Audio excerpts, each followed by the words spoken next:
My finger is on the button. Push the button. We're live. Oh, hi.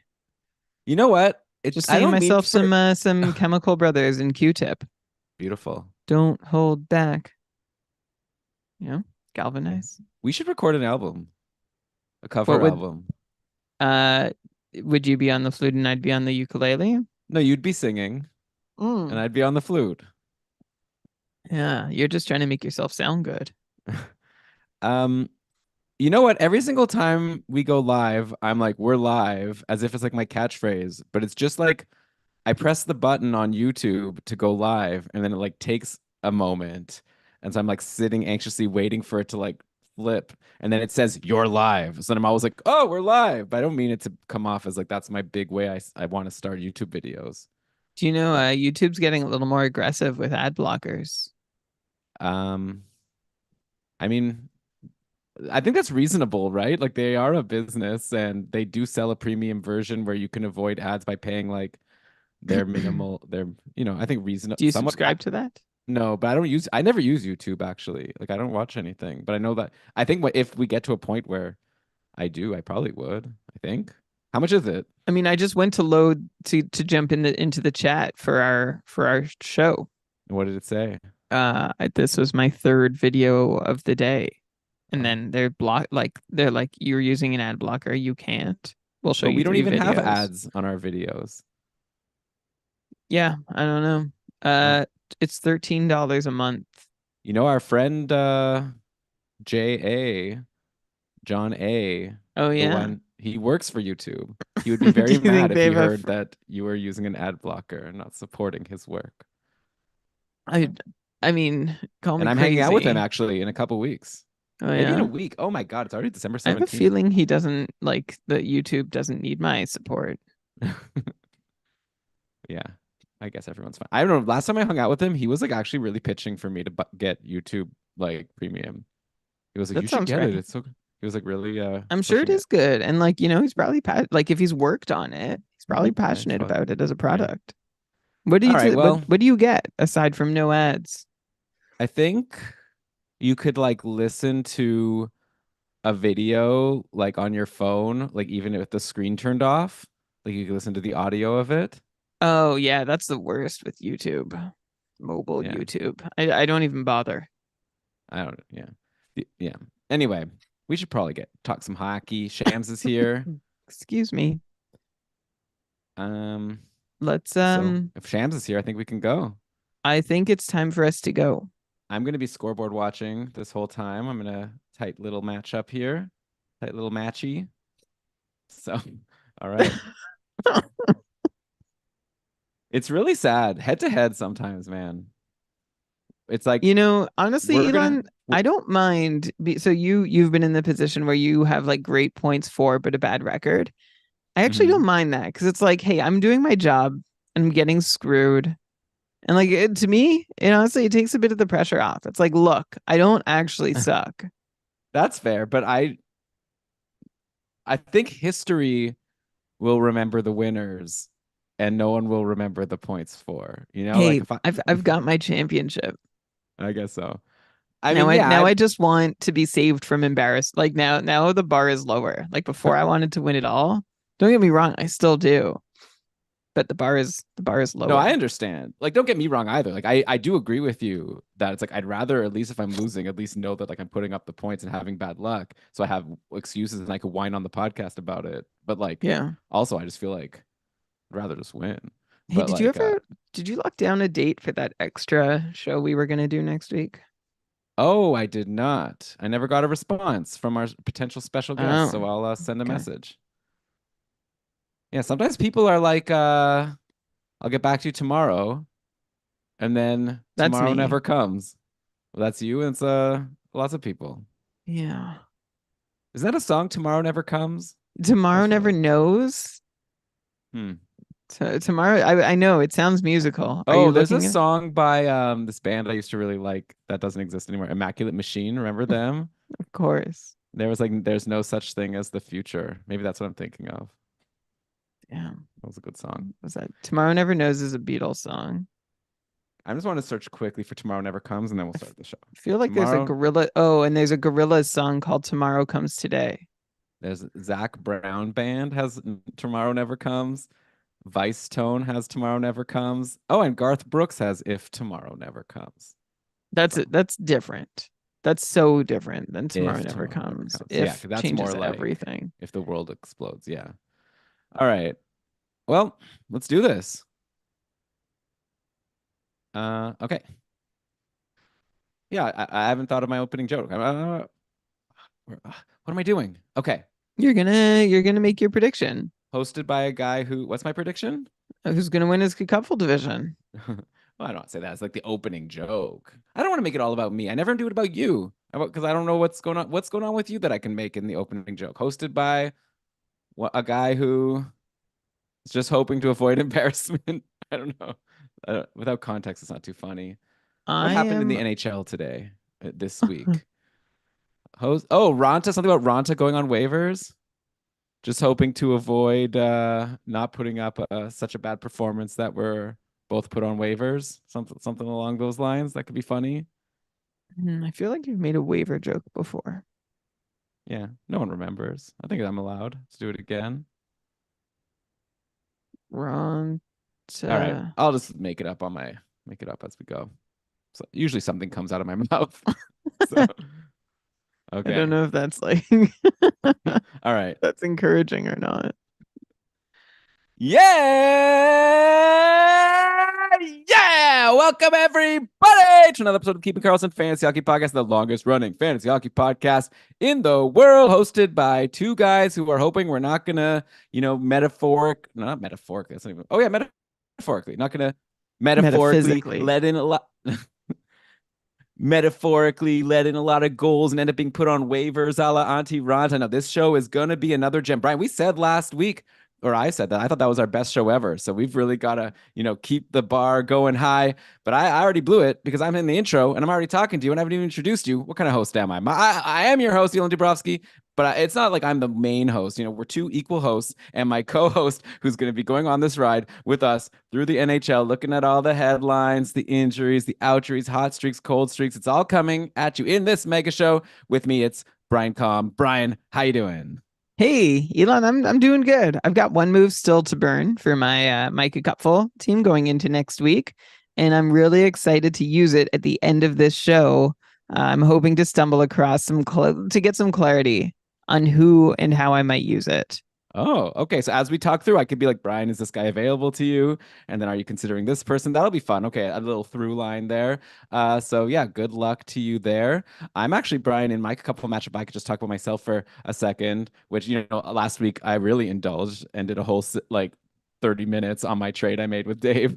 But I'm in a really close matchup right now. It's one of those tragic head-to-head situations where me and Impressed by W's, aka N-Tibbs, we are the two top points teams right now in our division, and we're like our matchup is within 1 point. One of us is gonna get our hearts broken here, be the second ranked team, and take an L. That's head to head for you. There's teams here. I'm a 289. Impressed by W's 288. There's a guy, Mr. Peanut Butter, who's here in the chat. He's got 253, cruising to a win. That's life. That's head to head life right there. It's I mean, I think you can still be proud of your performance. And I mean, in the cupful there are like there are in I know I've been in a lot of end of season situations where the tiebreak is points for Sure. like a lot of similar records. So I think you're still doing yourself a service if you win. That's more than the cherry on top. But hey, a good week is a good week and it's promising for the next week. Yeah. And by the way, just to also, add to last week's episode, it's been a pretty good week because of my Zach Hyman, my Nick Ehlers. Don't mind my new Ackies on my team, my new acquisitions. Oh Looking pretty gosh. good. All right, Brian, let's get into this here. So we are presented by DobberHockey.com. It is the best fantasy hockey website out there. I go there all the time. Love the articles, frozen tools, incredible. There's goalie posts. There's a lot of stuff going on at Dobber Hockey. You should check it out if you haven't. That's wild if you haven't. Check it out, DobberHockey.com. But okay, It's Brian. not wild. It is wild if you haven't. I mean, it's just like because this is kind of like a pretty nerdy podcast, you know. Like I feel like it's you're kind of like already a little bit of a crazy person for even having tuned into Keeping Carlson. So, but like I just feel like the type of person I'd like to see the Venn diagram of people who like listen to Keeping Carlson and have never been to dobberhockey.com. I wonder if there is any like overlap. I can't imagine, but maybe. Tweet at us, let us know at Keeping Carlson if you've never been to dobberhockey.com. Or if you've Right. never listened to the podcast. Well, then we might not see it, but that would be interesting. I'd be okay. So let's get into our headlines here. So I got some. I don't know how much to say about these things, but we gotta. We are journalists first. We gotta present the news. And Jake Ottinger is injured. I don't know how serious it is, so that's why I'm saying it's really hard to like actually advise on what to do. He like left the last game with a lower body injury or a couple games ago. I see that he's been put on IR. So that means he'll be gone at least a week for what it's worth. We don't know if it'll be longer. Don't forget there's like a break for a little bit. So it's possible that it might just be next week of fantasy action. And then after the holidays, he's back. We don't know. In the meantime, there is a man named Scott Wedgwood who is available in pretty much all leagues, even though he's great for streaming, when he plays a game because Dallas is a really strong team. But Wedgwood is like never been someone worth like holding in fantasy because he's been like a career backup, right? But now all of a sudden he's going to get at least a couple games here next week. Didn't start off that great after Andre got injured. Like his game against St. Louis yesterday, he let in 4 goals on 34 shots for an overtime loss. So to be fair, overtime loss, right? So that was probably a really hard goal he let in. Maybe only 3 goals that were actually, his fault. Anyway, is the obvious thing here if you need a goalie and you have room. Obviously, you got to check your roster. If you like, you're going to jump on Wedgwood and then realize you're going to be benching him because next week, Tuesday, Thursday, Saturday are busy days anyways. But like, if you have room, is it clearly you just want to get Wedgwood? You assume he's going to get you a lot of fantasy points in the games he plays because Dallas is such a good team. Yes, in a way. I went and added Wedgwood, even though I'm not 100% sure that it's going to help me. He's my fifth goalie at the moment, but I have a bunch of guys like I have Ilya Samsonov and Darcy Kemper and Ivan Prosvetov who, and Connor Ingram. I'm never sure if and when these guys will start. So my move was to grab Scott Wedgwood now and ask questions later because there have been other moments this season, like Joseph Wall, although he's injured now, where I knew, and it happened last season too with Vanacek. It's like I knew that this would be a helpful thing to do, but my team wasn't ready. So I'm trying to learn from that, and we'll see what happens. I already have a couple goalies that I think I'm going to drop. We'll probably tie. We're going to actually get to them later in the show, so I'll save it for then. But if you're wondering what to expect from Wedgwood, as I don't know if he's like a household name, right? Elon, I remember when he first came into the NHL with New Jersey and he had like 2 like early shutouts or something, like amazing performances. I was like, we've got someone here. And then we haven't seen a whole lot from him since, except um Wedgwood has looked good in all his NHL action, honestly. He's somebody who seems like I would not rule out the possibility that Scott Wedgwood, he's 31 years old, all right, and like 107 career games under his belt. And unfortunately, some guys deserve more, and I think Wedgwood might be one of them. He's got a 907 career save percentage, quality start percentage just below 50% in his career, but he's had some good stretches. And overall, on the whole, he has performed about as well as your average NHL goalie. Career 906 save percentage in the AHL too, where he's played a lot more games in the NHL. But like I said, it's been since 2015 when Wedgwood made his debut in the NHL. He's played just barely 100 games since then with New Jersey, Arizona, and now Dallas. I think it's reasonable to think that Scott Wedgwood can be a serviceable starter, and he's on a really good team, like you mentioned, Elon. So if wins are hard to come by in your format or valuable, they're pretty valuable in the cupful. I think that's good enough reason to go ahead and get Wedgwood and ask questions later.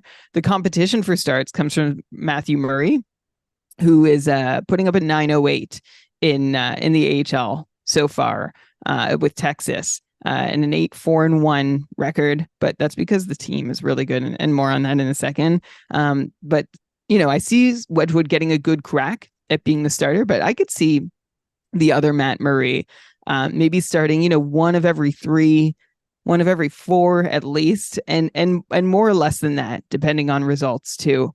Speaking of Texas, of the AHL, they have the top 2 scorers in the AHL. Elon, do you want to guess who those? Oh, you're on the dock. Would you have known if you No, no, didn't see I'm my not notes? looking. I Okay. scoffed because I'm like, how the heck am I gonna guess this? I'm Yeah. trying to think of Dallas prospects that aren't on the team yet. I'm not gonna waste people's time. Okay, well, give me. I don't know. I guess you'd give me a clue, but I mean, I don't know. Just tell me. Well, sometimes the top scorer in the AHL is like 31, right? Or 27, like some journeyman who just does it every year.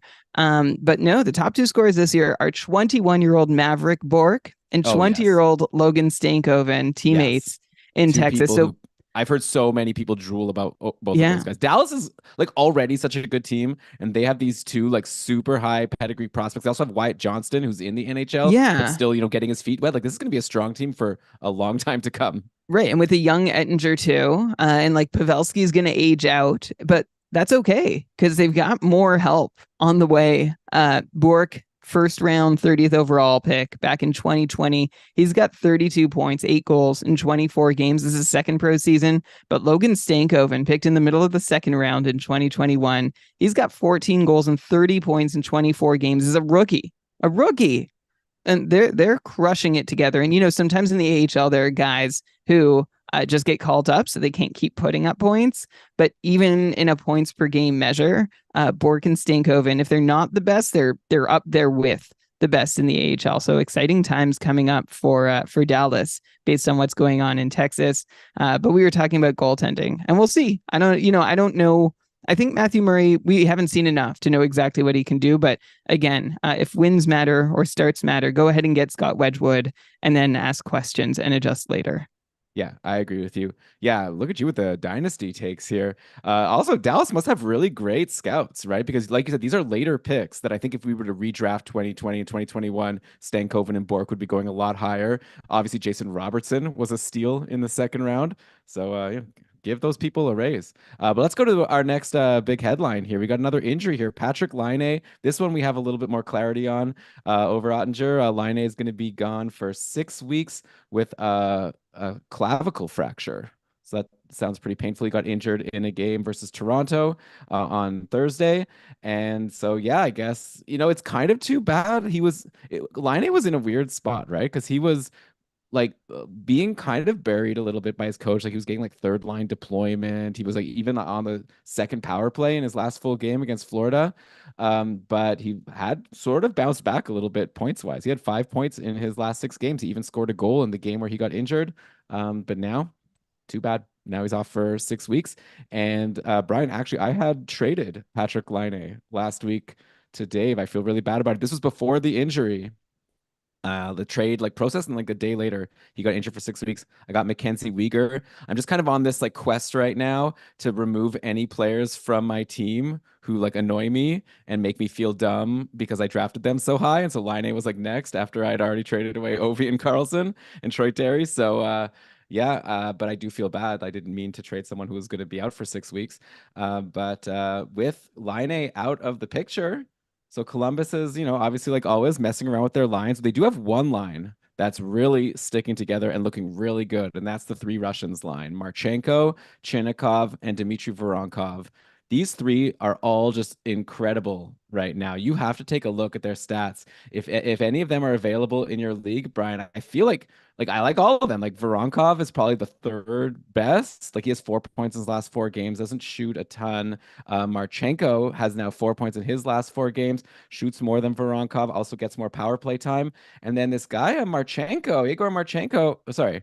And then this guy Igor Chinnikov, he's scoring goals. He's scored goals in 4 straight games. He has 5 goals in his last 4 games. And sure, it's on, not too many shots. He's not going to score goals every game, but still, this is a guy who was a second round pick. I think somewhat high pedigree. He's never really broken out, but I had heard his name for a while. And now he's really, this line is really crushing it. And Chinnikov, I see, got over 50% power play time in his last game. So with Laine out, obviously some people need to step up. And this line is huge. Like this line is doing better than whatever line Gaudreau is on. Yeah, I think you might be like, I appreciate your enthusiasm, and I think you might be overselling like Voronkov and Marchenko a little bit and what they've done. Cause yeah, they're like point per game in their last four, but there's not a lot of other stuff going on. And I'm not sure it's going to continue, but they're hot right now. And one of the reasons that they've picked up points is because of Igor Chinnikov, right? And what he's been able to do. He's the one whose numbers really jump off the page with 5 goals in his last 4 games, add 2 assists for 7 points. And that's all come with 11 shots on goal. So it's great. He's taking about 3 shots a game, and that makes me interested in him. He also has the hot hand because he's scored on 5 of his last 11 shots, which is actually not the hottest hand we're going to talk about on this show. Or maybe he's taken over from who was the hottest hand. We'll get to him a little later. But I see Elon like this line having like fleeting success. Like I am looking at Chainikov as somebody who I might add. Like he's available to me right now, just if in case he keeps going. Yeah, I think that's about it though. Like I'm not making sure that these guys are rostered. It's exciting and I'll keep an eye on them, but I'm not sure the goals are going to keep coming as fast and furiously as they have been. I mean, yeah, it is Columbus, so you don't want to really bank on anything.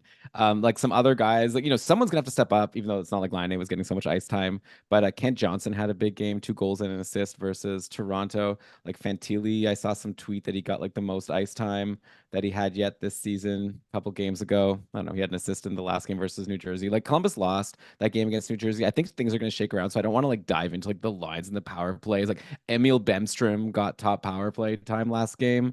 Gaudreau was on a power play with the 3 Russians. It was like Gaudreau, then Voronkov, Marchenko, Chinnikov, and I guess Provorov. I don't even know what they're doing. So Columbus is going to keep playing with things. They'll keep losing games, but it looks like is potential for some points. There are goalies on this team that you could consider if you want to be risky when you're playing fantasy. Elvis Merzlikins is back. Tarasov is back now. Tarasov just played his first game in a while and got blown up against the Devils. They also still have Spencer Martin on the team. Jet Greaves was there for a bit, but now he's been sent back down. Greaves actually did pretty good. I added him in one of my dynasty leagues. But this is like a 3-headed monster right now, right? Like, is this the kind of situation where, like, going into the year, I figured like Elvis is going to be the volume guy, but when there's 3 goalies, even if Elvis gets 2 out of every 4, let's say it's Elvis, then Tarasov, then Martin, then all of a sudden you're like looking at a 50-50 person in terms of just half the starts go to Merzlikins. So I'm just curious, with 3 goalies right now and no word that I've heard of anyone like planning to get waived, maybe like Merzlikins is someone you have to consider cutting. Yeah, he might not be the volume starter, although Merzlikins has been better in the last month. And I think I mentioned this before. And of course, it's easy to say someone's been better when they struggled so much early on. But Merzlikins' numbers, like if you just take the recent few weeks, have been okay, not without their blemishes. And now you have Tarasov in the picture. He's struggled last year when we thought maybe Tarasov could be doing something more than he did, because there was a little promise a couple years back in limited action that Tarasov saw. He's 24 years old. He was drafted late in the 3rd round, 86th overall in 2017. He had some conditioning in Cleveland of the AHL that went well. Tarasov put up a 9.15, was 2-1-0 in 4 appearances in the AHL before getting called to the big club. And then he struggled in his first start with Columbus. So, but the door seems to be open for Tarasov or Merzlikins, or yeah, maybe even Jet Graves to do something. If any of them can find their game, I feel like Columbus would just like to see any goalie perform, and it like isn't wanting to like intentionally rotate them. So it's almost like training camp in the Columbus Crease. That's what it feels like to me right now, where these 3 guys, they're not even sure who their top 2 are, but everyone's got a shot, and someone has to step up and earn that job. I'm also just not confident that anyone will necessarily. Yeah, unless it's a league where it's really hard to find goalies. I think in the cupful, I wouldn't be holding even Merzlikins. Like I'd rather probably stream that spot, but grab a Wedgwood. Same. I could be wrong, yeah, but I think that's how we both feel right now. Goalies are so hard. We were like Alex Lyon looks to be stepping up, and then he was all of a sudden like getting benched, and Husso was getting extra games, and like I don't know, and we'll talk about that situation really soon because Lyon is now hurt. But I don't know. It's just like I feel like we should almost have Trev do a separate accountability just for goalies, where because it's like I want to say something about goalies, but also it's like who knows with these guys? But Columbus is weak, so I don't think it's too hard to predict that Merzlikins now with 3 goalies there is going to be not the most exciting guy to roster. Let's go to another injury here. This is even worse than the Ottinger one. Like I really don't know anything about it. I want to just mention it. Bo Horvat. Apparently, there was a tweet that at the end of the last game for the Islanders, Stefan Rossner tweeted, "No information on Bo Horvat, who came off the ice without a glove on his left hand after he seemed to jam it when he fell to the ice in the dying seconds of the third. Isles will be off Sunday, so you will get an update Monday morning. I'm not saying to panic. Maybe he's totally fine, and this is a big nothing burger." But I did want to use this to just talk about like Matt Barzal and how incredible he's been. And I'm curious to know, Brian, like let's say the worst, and like Horvat is out because we saw what happened last year. Bo Horvat came to the Islanders. Barzal had been struggling, and then for like what was it, a week? 2 weeks, they looked so good together, right? Like, oh, Bo Horvat is going to turn Barzal's season around, but then Horvat got injured, and that was it. This year, they've gotten to play together the whole time, and it's going really well. Like Barzal is up to now 32 points in 29 games. He has 16 points in his last 19. He's shooting like, he hadn't before in his career, like by a lot. Barzal has 3.2 shots per game, and he's never been above like 2.5. So I don't know. We don't know what's happening with Horvat. I'm curious to know like how for real you think Barzal is, and how seriously would this affect Barzal if Horvat was out? I feel like potentially very seriously. Yeah. Oh, yeah. I would be worried for the impact on everyone in Long Island if Horvat is out. Not to say that Barzal hasn't been incredible in his own right, but without Horvat, I'd say, that could hurt Barzal, that could hurt Anders Lee, that could hurt Kyle Palmieri, that could hurt Noah Dobson. I think Horvat is really integral to the offense for the Islanders this season. And that shows up in Barzal's on ice numbers, where his line is seeing some of the best offensive underlying numbers that they ever have. And Barzal himself, what he's doing, he's stepped up his shot attempt rates, his shot rates, his expected goal rates are still about in line with the usual. But he's doing amazing out there, and for all that Barzal has done, I think it's sustainable. Like I actually, Elon, sorry, I don't know. I apologize if I'm repeating that he's on a 90-point pace right now. And I could see a lot of that sustaining. Like his 5-on-5 production is very, very real. On the power play, maybe there's some room for regression. Like the Islanders are shooting nearly 20% with the man advantage, but also they look really good too. So if there's any regression to come, it would be, I'd say like Barzal goes down from like a 90-point pace to a point per game player. But he has been fantastic. Like I said, upping his shot rates. That's been a big win for anyone who drafted him.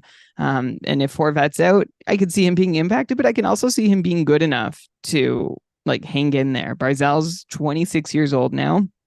And I think he's got what he needs to survive for the most part without Horvat. But I would expect at least a bit of a downturn. Yeah, that's fair. And Horvat, by the way, I made a mistake. Thanks, Pete, for correcting me. It was Barzal who got injured last year, not Horvat. All I know is one of them got hurt, and then like the other one didn't do so well. But yeah, it was Horvat who came over. And Horvat, by the way, we should give him his flowers. Hopefully he's fine. He's having a great season as well. 30 points in 29 games overall. He's been scoring goals almost every game, like Chinnikov, but maybe more sustainably. So Horvat is just an incredible player. And the Islanders are finally a team that like scores a lot of goals. You don't necessarily want to start your goalies against the Islanders because you're more likely to get blown up than you were in previous years. But okay, Brian, let's go now to our next injury update here. Over in Boston, so Pavel Zacha and Charlie McAvoy are both on the IR. This happened like earlier in the week, right? So it might be at a point where they're going to come back soon. I did just want to check in really quickly on the Boston lines, like, especially at the top line here.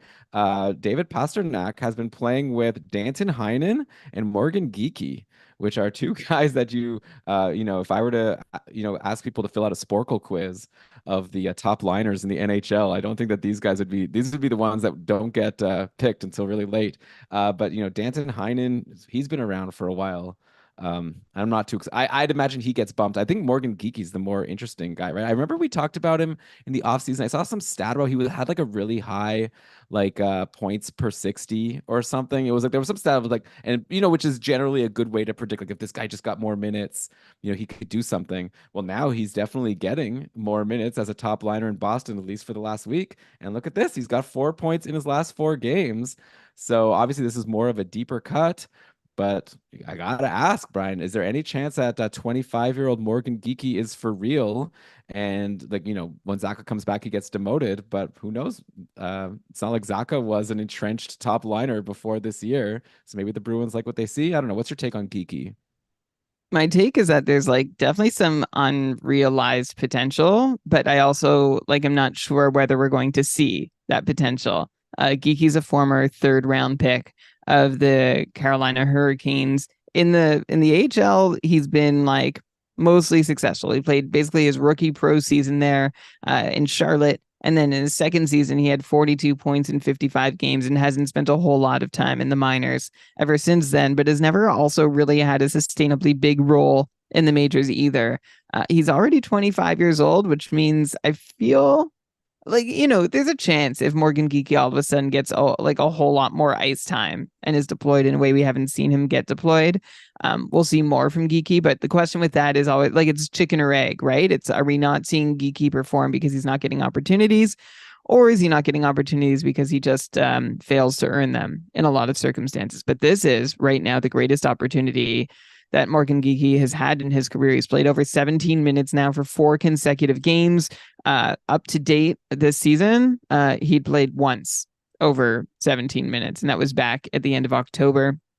So this is a big opportunity for Geekie. He gets exposure to David Pastrnak. He gets power play one. I think this makes him a good stream. His hits are a bonus for anyone who has some banger rewards. Like he's not always been a hitter, but he is hitting at least a non-zero amount lately. So you could take a chance on Geeky if you've got like an empty roster spot in a deep enough league, just based on that deployment and his uptick in minutes. So far, he's doing stuff with it, and we'll see if he can continue. Yeah, I mean, it's always tough, with these guys that are just coming on like later in their career. But like I just think like Zaka was this like before, like he was kind of nothing until he got the opportunity. So here we go. Brian, this has been a lot of fun. I still got more injuries to get to before we get to the fun. I got actually the thing I'm most excited about for this episode is I've got a bunch of cold streaks of like really high end guys that I think we really need to dive into here. So we'll get to that in a little bit. We've got some more injuries and outries first, so we'll get to that in just a sec. All right, we are. Oh no.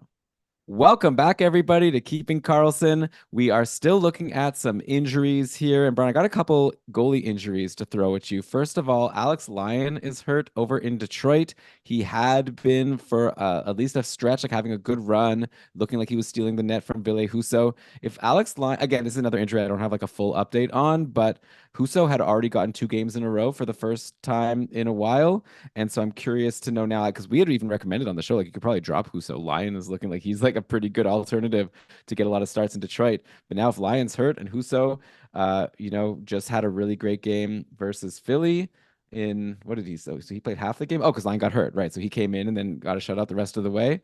Husso also had a good game against Carolina before that. So if Husso was dropped in your league, I think he's probably someone to get back on, right? Of course, on Detroit, there are some problems, like namely Dylan Larkin injured, and I'm not so excited about the team without Dylan Larkin. But I think if you need a goalie, would it be crazy of me to be like, I would probably rank Husso a bit above Merzlikins at this point? Definitely. Yeah. I like it's crazy, right? We've swung so far on Huso since last week, and this is how goalies work. But since last week, or in his last 2 appearances, Huso has stopped 55 of 57 shots that he's faced. He lost to Carolina, even though he stopped 37 of 39. And then, of course, he stopped all 18 that he saw against Philly in the 30 minutes that he played. So Huso is doing well now. And I mean, like, the only caveat here is there's no record that suggests that whatever Husso's done, he's going to keep doing, right? He still only has that sort of one run that he had back with St. Louis, where he was really good. And, the St. Louis had to choose between Husso and Binnington, and they chose Binnington. And aside from that, Husso's career has been like pretty unremarkable. So we'll see if he can do any better. The hard part with Husso is just how often he's blown you up this year, right? And that's one of the reasons why we said you could move on from him last week. Just a 38% quality start percentage, and basically 1 out of every 4 starts of his has been really bad, like week destroying bad. So it's great that he's put together 1.5 good games. but he's going to need to do more than that. But in the meantime, yes, Elon over Merzlikins, because Merzlikins hasn't been very good either, and he seems to have more competition in the crease. So those are the reasons why I would prefer Husso, and I don't think it's particularly close. All right. So since we're on Detroit, I guess we could do a couple of our cold streaks. I have a whole cold streak section coming, but since we're here, let's jump in on some of the big names here. And I guess we got to start with Alex DeBrincat, who hasn't done anything since Larkin was injured. Wasn't, he was on doing okay before that, but yeah, 3 games now with no points for Alex DeBrincat. He has like 10 shots in those 3 games for what it's worth. But is this a kind of situation where you just kind of like what I was saying, like if Horvat was injured, I'd be nervous about Islanders guys. Is it just like with Larkin out and however long that'll be, you just have to expect that DeBrincat is gonna like have his production, or do you think it's just like bad luck and like don't even worry about it? I would say like DeBrincat is probably missing Larkin. He's still shooting, but also I think he's missing Larkin in a way. If anyone here is listening or like listening is playing in plus minus league still, DeBrincat was a killer last year. He's minus 30 in addition to all his hard shoot, like his bad shooting luck. And we hadn't seen a whole lot of that DeBrincat this year, but now we are 5 straight minus games for DeBrincat in which he was combined minus 11. And then he held even against Philadelphia. And I think that's also a sign that DeBrincat is missing Dylan Larkin. I think his production should still be decent, but the ice is tilted a little more against him while he's on the ice lately, and that is potentially going to eat into some of his production. Yeah, and like he wasn't even playing with Larkin at the end, right? He was playing with Patrick Kane on a different line. But yeah, now with Larkin out, I guess all the teams can just focus in on that DeBrincat and Patrick Kane line. Patrick Kane's another guy, by the way. I took a little, I wouldn't say I took heat, but like I was talking on Matchup Maximizer yesterday about how Detroit has this great schedule next week and you want to jump on a lot of guys. And I mentioned how like Patrick Kane, if Detroit didn't have such a great schedule, I wonder if it would be worth having the discussion of whether he's like someone you need to hold on to. Obviously, you hold on to him because of the good schedule, and also I'd say hold on to him because he's Patrick Kane, and we got to give him some time and some rope. But just to point out, like so far we're 6 games in, he has a goal and an assist, so nothing too special. He has like some shots, like definitely not a nobody. He's like averaging 3.3 shots per game, so that would be reason to expect him to do better. But just to get your current vibe check, Brian, I'm not recommending for anyone to drop Patrick Kane yet, especially with Detroit getting the Monday, Wednesday, Friday next week. But how are you feeling right now about Kane as like a season long hold? How confident are you that he's going to be someone that if you have him on your couple roster today, you're going to want to keep him all season long without considering letting him go? Not terribly confident that you're going to want Patrick Kane on your roster all season. Since that big when in his second game back, Patrick Kane had that 7 shot game, right? And after that, he hasn't done a whole lot. He has 1 assist and 10 shots in 4 games, which is like a real big eh. And I'm wondering if what we're going to see, like I feel like the best case in Detroit, maybe not the best case in Detroit, but what I'm assuming is the most likely case right now is what we saw from Kane in New York in his turn with the Rangers. Now, versus his time with the Rangers, he is playing more minutes overall. So that is like a bit more of a promising piece for Patrick Kane in Detroit. And I think he might also be. I'm trying to remember, Elon, if Patrick Kane had like a big power play role. He did have like a pretty substantial. I don't think he was there at the start, but I think he finished on the power play with the Rangers. But that's he was also like went into surgery after playing with the Rangers. All to say, my expectations aren't super high. I think if you get lucky with him, that's great. Good for you. But I am not confident that he's going to be someone worth rostering through to the end of the year. Interesting. Okay. He'll be someone fun to check back in on. Hopefully next week we'll be talking about a Larkin outjury and everything going well for the Red Wings. I know we have a lot of Red Wings fans in our Keeping Karlsson host community with Lewis and Shams. But okay. Next up, I guess more goalie news. So Aiden Hill apparently came back today for Vegas and then got injured again. Shams shared in the chat here, apparently, quote, Aiden Hill looked really weird on that goal, didn't go down in butterfly. Now he's leaving the game. Logan Thompson is in the net. So maybe this is like a Sam Bennett from earlier this year where we waited, came back just to be gone again for a while. So again, we don't know what's going on, but I guess hopefully you just didn't activate Aiden Hill so that you don't have to worry. It would be a bummer if you like dropped someone to bring him in just for him to get hurt. But I didn't even realize he was going to be coming back today. So I don't really have much to say about that, but there's some goalie news out of Vegas. Yeah, if Logan Thompson happens to be available, which he probably isn't because he was like because Aiden Hill just came back, you could go get Logan Thompson if someone missed him. Like just until we get some more clarity on this, I think that's the only fantasy takeaway. Yeah. Okay. Next, more goalie stuff. Oh, so this was a surprising piece of news, but maybe not. Antti Ranta got waived by the Hurricanes after another brutal game. This time against the Nashville Predators, where he led in 6 goals, like on 30 shots. So, not as bad as the 8 goals on 14 shots versus Tampa a few weeks back. But yeah, Ranta hasn't been good. He's been waived. No one claimed him. Apparently, like Hurricanes don't even need to send him to the minors. The rule, like they could just still keep him on their roster for a bit. So maybe they will. They called up this guy Yaniv Peretz, who wasn't even in the NA, like who was Yaniv Peretz, who wasn't even in the AHL. He was like in the ECHL, and now he's been called up to the NHL for now. But who knows? Maybe they'll like keep Ronta for a bit and maybe trade for a goal. I don't know what's going on in Carolina. Obviously, this means Kochekov is going to get a lot more games because clearly they don't have a lot of faith in Antti Ranta considering they just waived him. So I think Kochekov is probably someone that becomes more of a must add than he already was before. Though there was news that just came out today that apparently Frederick Anderson is like looking better, and the latest tweet I saw was like it might be a month. A month goes by quicker when you have all these breaks because of the holidays.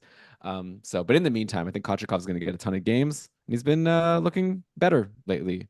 So yeah, I like him above Ville Husso if we're comparing all these goalies. Yeah, I guess so. But then there's like, yeah, oh, that's tough. Because I want volume, and Huso I think is more likely to see more than 30 shots than Kochekov. And also, I still like I'm not totally sure how committed. Oh, the Wings seem actually. We were talking last week. They seem very committed because they keep putting Huso in, even though he hasn't been doing that well. Kochekov himself hasn't been doing that well, but he is coming off 2 consecutive starts that were fantastic at Ottawa and at Detroit, where he gave up just 1 goal. One of those was on 32 shots, one of those was on 26 shots, and that is hope that maybe Kochekov can do better. Generally, he's been like a reasonably quality starter, like average NHL. Um, one thing that's going really well for Kochekov this year is he's got a great shorthanded save percentage at 919. He's been worse than Antti Ranta at 5-on-5. Antti Ranta, by the way, like I would this won't surprise you or anyone who's listened to the show over the years. I would have claimed him. Ronta's been decent at 5-on-5 this year. Not his best, but still fine. I think like still like Scott Wedgwood at least. Short-handed though, like what's happened with Ronta's numbers, he has been the absolute worst. He has a 710 save percentage while short-handed. Usually he's in like the mid to high 800s. That's normal. 710 is not normal. And if you regress Ronta's troubles on the penalty kill, he's fine. Like you're not going to find a better goalie for $1.5 million. Buffalo, Detroit, Ottawa, all like just a few teams who absolutely could have come calling on Ranta, but didn't. But I also I'm actually like really curious how Carolina made the decision because I trust them. They seem to do I mean, analytics well. I have a guess, and it's that they watched the last game and were like, this effing guy is killing us right now. We should have won this game. That's my guess as to what It was happened. like But a probably there's a little bit more behind frustration it. punishment. Yeah, I don't know. They seem to be like a pretty level-minded organization that makes like evidence-based decisions. And so like I assume that they know more than I do. I mean, I should assume this about most NHL front offices, especially by now. I wouldn't have assumed this back when we started the podcast, but now I think they're catching up to me finally. But yeah, I don't I mean, maybe because teams have already committed, like Detroit's committed to Huso and Ottawa's committed to Corpus Salo. But man, I'd rather take Ranta for 1.5 million for 1 year than either of those contracts that those goalies have signed.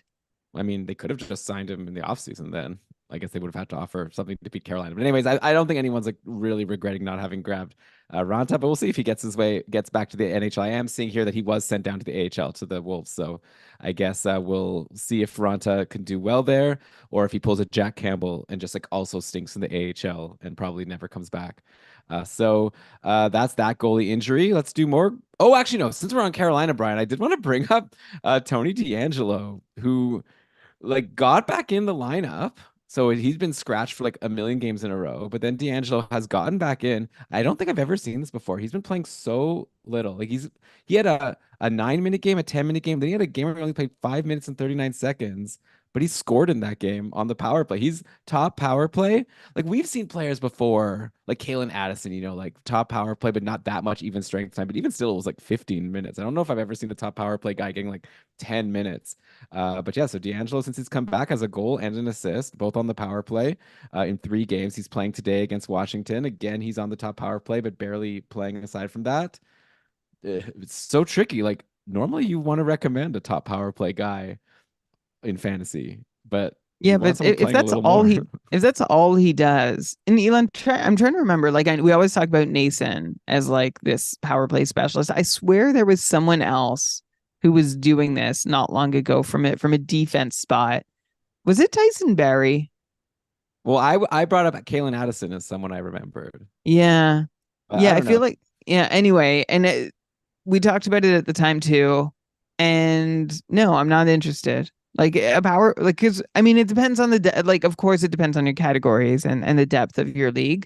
But in the cupful, like if D'Angelo happens to get like, if he paces for one power play point every other game for the rest of the season, one, I'm assuming that power play point is an assist. Two, I'm assuming nothing else comes with it. So no, I don't think it's rosterable. But if you're in a categories league that's deep enough and power play assists is a category, then yeah, that is valuable for you there. So Yeah. take a look at your categories and act accordingly. But if you're looking for somebody who's going to fill a few categories and make the most out of that roster spot and do anything aside from power play assists, then I think I would look beyond Tony D'Angelo. Yeah. Plus, he could get scratched again at any point. So we'll see. This game right now, 1-1 for Carolina versus the Capitals with looks like we're gonna go to overtime soon. Wish I was watching. Looks exciting. But I'm having more And fun here chatting with Brian. this is with Kemper in net. You must be happy to see that. You've got Kemper still. Yeah, he's been dueling Lindgren, right? And Lindgren seemed to have the leg up. Lindgren just got two consecutive starts and played well enough in the first one to go ahead and get the first of the second back to back. He stopped 29 of 32 shots that he faced against Philly, and then against Nashville he stopped just 20 of 23. And like I mean, they were always going to split, but I don't know. Like if Kemper has a good game here, I feel like the pendulum has swung back and Lindgren's momentum might have stalled because honestly, he's been sort of every other game good for a while rather than an every game good, which he had going for him very briefly. Yeah, I mean, at the end of the day, like Kemper is like the starter, so he's getting the money, so you would expect that as long as he's not like really terrible, he'll take the net back eventually. We had a question either on Twitter or in the Discord. Someone asked like who to drop, and they listed some goalies. And they had both Kemper and D'Angelo, and they had both Kemper and Lindgren, and I recommended to drop Lindgren just because, like, I don't know. At the end of the day, that's just probably the safer move. But yeah, good for you, Brian, getting a good game from Kemper. Let's see if he can pull out the W. More goalie news. So Jacob Markstrom apparently is back for Calgary. He's going to play tomorrow. So Dustin Wolf has been sent down. So forget about him. Obviously, forget about Vladar at this point. There's not really much to say about the Calgary goaltending. I think that's all pretty straightforward. But since we're there are some forwards who are very hot that I want to ask you about. First of all, Igor Sharangovich, who had his runs in New Jersey when he'd get on the top line this year. Some people were excited about him, coming into the season, expecting like a good role, but then he sort of didn't do anything to start the season, was dropped in pretty much all leagues. But lately, he's been on. Do you call it the top line, Elias Lindholm's line with Mangiapane? Then he's also been on the top power play with Kadri, Lindholm, Zari, and Rasmus Anderson. Oh, Rasmus Anderson's back on the top power play. So good for him. But yeah, Sharon I Govich, called that. Red. What's that? We called that. Oh, there you go. Boom. So Hannah Finn got bumped. Uyghur, by the way, who I mentioned before, I traded a line for Uyghur. I like this experience, having Uyghur on my team. He's so good. He gets like so many shots and blocks, and he's getting points all the time. But whatever. That's like everyone already knows that. But Sharon Govich, Brian, I'm assuming he's the other guy that you were gonna want to bring up when we were talking about Chinnikov scoring goals every game, because Sharon Govich also has now 5 straight games with goals, 6 goals in his last 5 games. This guy can't be stopped. Pick him in your Tim Hortons daily pick league if you want to get free coffee because he's money. Sharangovich actually is not the guy that I was going to bring up, but he's Oh, in there too. And Dumorb is in the chat saying he's destroyed me in both leagues this week. Can't wait for this conversation. I don't know, like Dumorb, what makes you feel better if I say like this is not going to happen, like this won't continue, or that it will, and that you were just like really unlucky, or if you were just the first of many victims of Igor Sharangovich. But I think it's not that. I think it's the former. You were just unlucky. Yeah, Sharangovich is on this 5 game goal streak. He had 5 goals in his first 26 games. Now Sharangovich has 6 goals in his last 5 games on 16 shots. But there is a little more to it than that. It's not just like he's on a shooting percentage heater. Sharangovich's minutes are up. He sees above 20 minutes a night more often than not over his last 10 games. Some of that is because of Sharangovich's penalty kill role, but also getting some extra power play minutes too. So Sharangovich's deployment is up. The goals are up too in an unsustainable way. But hey, if the deployment stays up for Sharangovich, he'll at least do more than he was doing before, which wasn't a whole heck of a lot. Like he's worked his way up to a 50-point pace now. But yeah, I love seeing 18, 19, 20 minutes a night from him. And like I said, that's been more the rule than the exception over the last couple weeks. yeah. Like, Oh, look, and Brian, I'm and basic. Dumorb in the chat is also mentioning that Sharangovich leads Calgary in goals. I That's mean, crazy. when you score 6 in the last 5 games early in the year for a team that's doesn't score too much, I guess it's not too surprising. But yeah, Brian, I'm basic. You know me. I eat my oatmeal in the morning. Whatever. I I have my love this. cereal at I love night. this one. And I like a guy who's on the top line in the top power play in What do fantasy. you Okay. what do you mix into your oatmeal?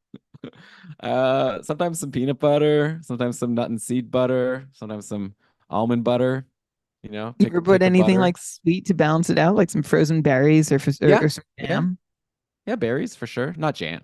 Come on, I don't need extra sugar added to my I had a morning friend who gave oatmeal. yeah who gave me it like he like thinks jam is a ridiculous product. What? Okay, we don't have time. We'll do a patron cast in a couple weeks. We can Okay, talk about that. Someone asked about that. But anyways, all that to say, top line, top power play. Gimme. Well, I don't know how long it'll last, but obviously, like goal a game isn't sustainable. No one thinks it is, but I think Healy's could be a valuable fantasy contributor. And obviously, like you said, Brian, he's getting the minutes. The Flames are liking yeah, him, so I'd rather get him now than just wait and then have someone else yeah. grab him for a stream, and then it turns out he is free. I'd rather grab him, and then you could drop him in a week if he Yes. falls Yeah. off. Go. Yes. Thank you for clarifying, Elon. Like based on that deployment bump, go grab him. Go get him. And then if it peters out, it peters out. But at least you have him in case it doesn't. The Calgary Flames leading goal scorer. I'm actually a little concerned. My opponent in the cupful next week, I think it's Connie, has Sharangovich, which doesn't Okay, make me well, too happy. I mean, he's not going to score a goal every game. You'll be okay. But there is another player on Calgary. I want to compare and contrast Sharon Govich. We had a question from Trev. He said, Blake Coleman competing for most rosterable Calgary Flames forward. You don't think of him as anything more than a streamer, but with Calgary running a top 9 with a 50-50 power play, has that changed? Coleman has 4.56 a couple points per game over the first 2 months of the season. I'm looking just even look really recently, just like Sharon Govich, Coleman, Blake Goldman, as we sometimes lovingly call him in the Discord.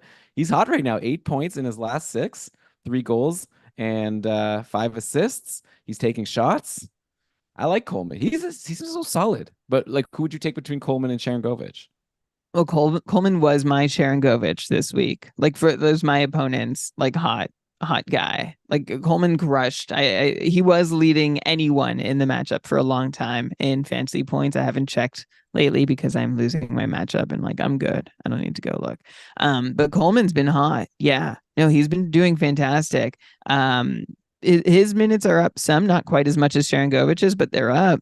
And Coleman, yeah, 3 goals, 5 assists for 8 points in 6 games. 18 shots. Elon, do you want to know what's wild about this? Tell me. What's wild about this? Do you know who Coleman's line mates are? Yeah, Huberdeau and Backlund. Yeah. Okay. So just to like underscore, like Huberdeau is one of Coleman's line mates. Third Do you know how liner. many? Do you know how many points Huberdeau has over this Coleman stretch, where Coleman has 8 points in 6 games? Oh yeah, I think I saw someone in the vent channel on Discord complaining about this. It's not many, right? Like what? Three, two? It's zero. Oh God. 0 points, despite Blake Coleman going off. 0 points in eight, not just the last 6 games, the last 8 games for Jonathan Yeah. Huberdeau. And in the last 8 games, Jonathan Huberdeau has taken 6 shots. That's it.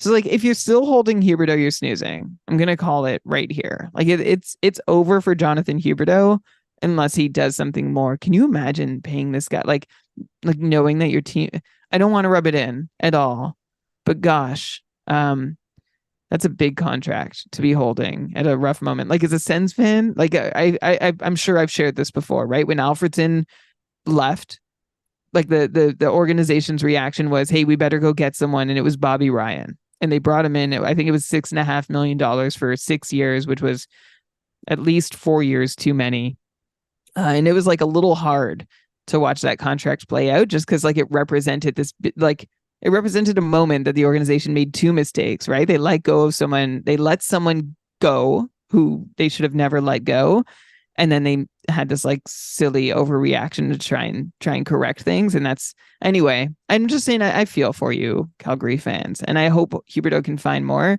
But I would rather Blake Coleman. Like I would drop Huberdeau for Coleman right now. Like I would go add Blake Coleman. Let's see if he can keep it up like Sharangovich. He's now to a 56-point pace with this run. My hunch is that Coleman is closer to like a 45, 50-point pace guy the rest of the season. But for now, he's hot, and I will see how long he can continue that.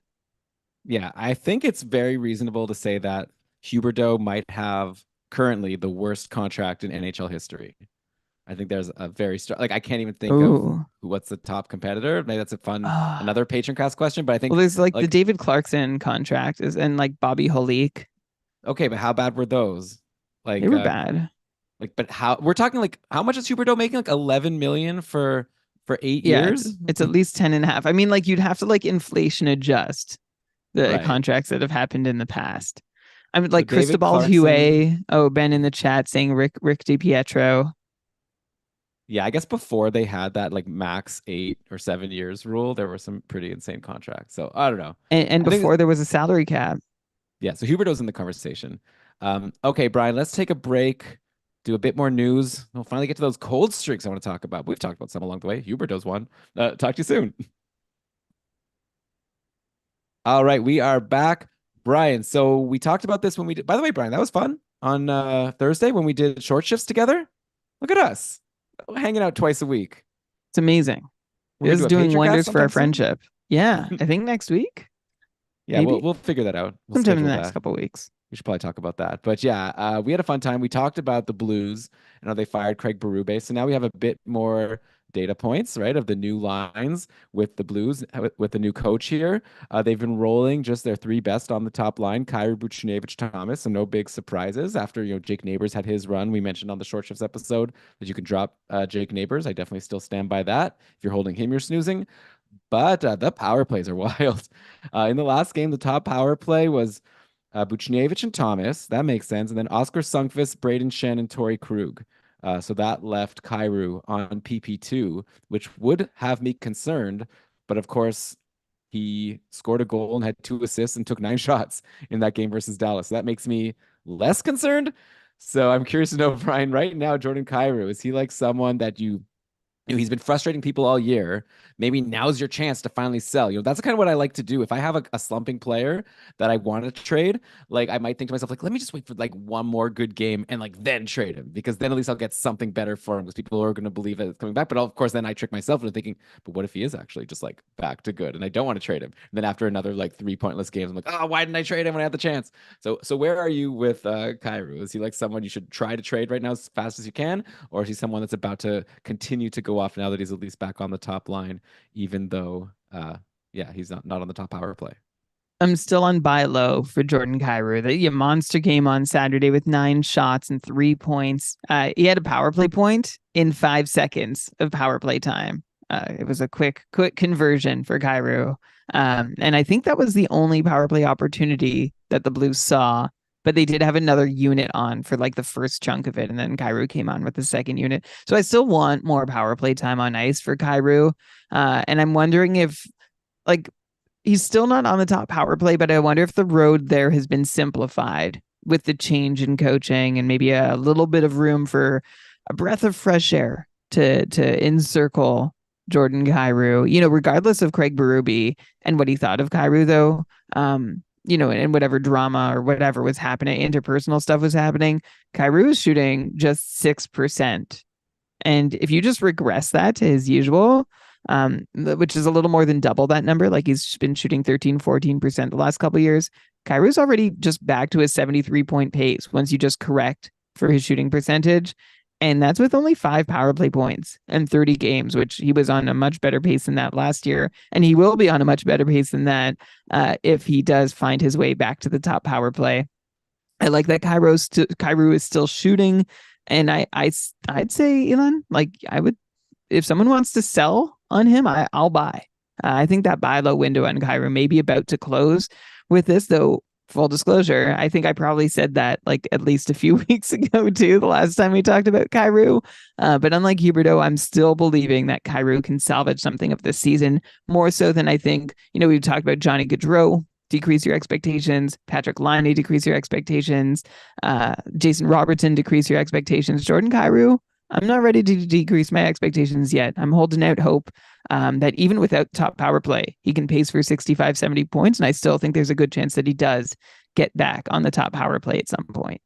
Yeah, you'd think that at some point if the power play goes cold, then maybe Sunkvist or Shen can get moved. You would think. By the way, Torrey Krug, doing pretty well lately, right? There was an episode. Jeremy always has great takes. I respect him a lot. Like he's a great host of short shifts. There was one thing that I remember when he did that really fun game where you had to guess like the player based on the production, and then he was like, and then comparing to like Sam Girard last year, and he brought up Torrey Krug, and we're thinking like, hey, I have Torrey Krug. Why are you what are you saying? Then I looked into it. Like, yeah, on the whole season, Krug's numbers weren't good at the time and still aren't that great because he just did so much of nothing for like what was it, like 10 games, I think, to start the season. He was pointless. So that's a lot to come back from before your overall numbers will look good. But since then, 15 points in 20 games, I think if my math is correct, for Torrey Krug. So he's been good, and I think that he should be rostered well in all couple divisions, I would think, and maybe even in shallower leagues. He just had 2 assists in this last game versus Dallas. Whenever there's a new coach coming in, you might be a little nervous, especially with St. Louis. Maybe he would get bumped from the top power play and they would try someone else. But no, like he got a ton of power play time in these last few games. So I'm liking Krug. I'm not saying he's insane. He's not incredible, but I think he's rosterable. Yeah, I think he's rosterable. I think that's probably the right way to phrase it. He's got 6 points in his last 10, but go back to 12, and he's got 9 points in his last 12, all of them assists. There was a little stretch too where we saw a little bit of vintage Torrey Krug, where he had taken, Krug went 6 consecutive games where he had 3 or more shots on goal. That was once a little more likely to happen in Boston. It's been less so likely in St. Louis. But it happened recently in St. Louis, and that's a little bit of promise for you there. Krug has spent a lot of time on the top power play this season. Like he spent I would say the large majority quarterbacking that top unit. But the top unit, all units in St. Louis have been bad. And Krug has just 3 power play points in 30 games. I don't think that's his fault necessarily. St. Louis has scored just 8 power play goals this season. That's dead last in the NHL on 87 opportunities. They're 2 for 26 going back to November 28th. And so if that turns around and Krug continues to hold top power play, like to me, that's reason to put Jordan Kyrou on the top units. Like, guys, this isn't working. That's one of the reasons I'm optimistic that could happen.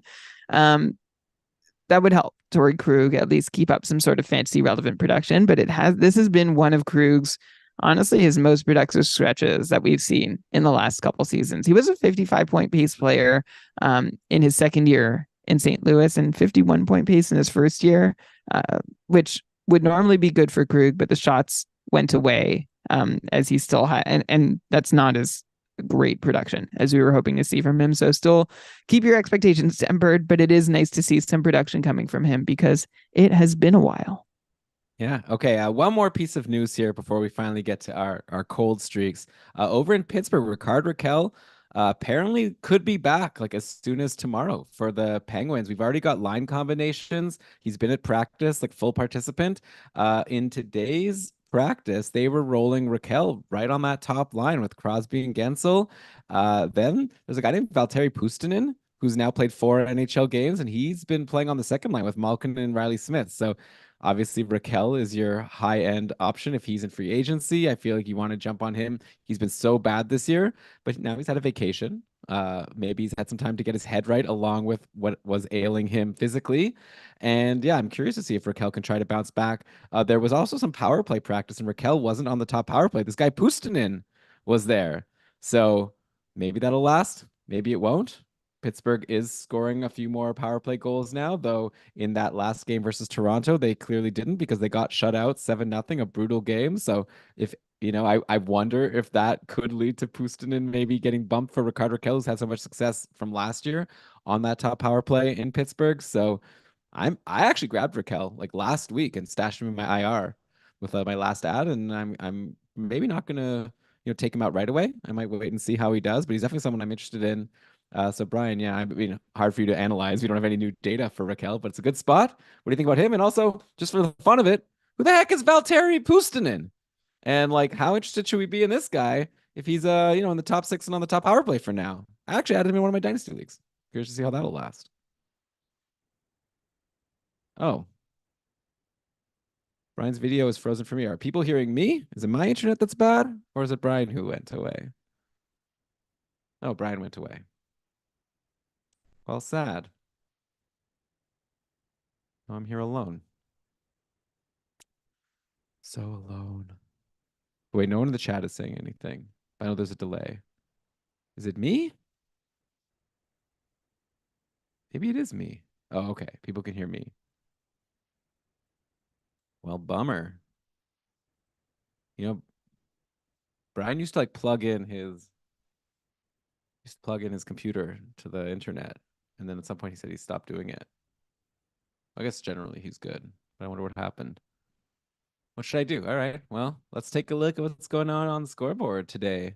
So Colorado is beating San Jose 3-0. How's my guy Nichushkin doing? He got the first goal. Nothing after that. Rantanen with the second one. Oh, Devon Taves got an assist. He was cold. I was going to bring him up. Maybe I don't need to anymore. Miles Wood, the third goal. Yeah. San Jose has been a little bit better, but against Colorado, what are you going to expect here? Okay, Anaheim versus New Jersey. Uh, so yeah, Troy Terry, another point. Good for him. Though, hey, I traded Troy Terry and then I added Alex Killorn. They're kind of the same, right? What's the difference? Killorn also has an assist today, so I'm pretty happy. It's kind of like how I traded Ovechkin, then I added Dylan Strome. And oh, I finally made that bet.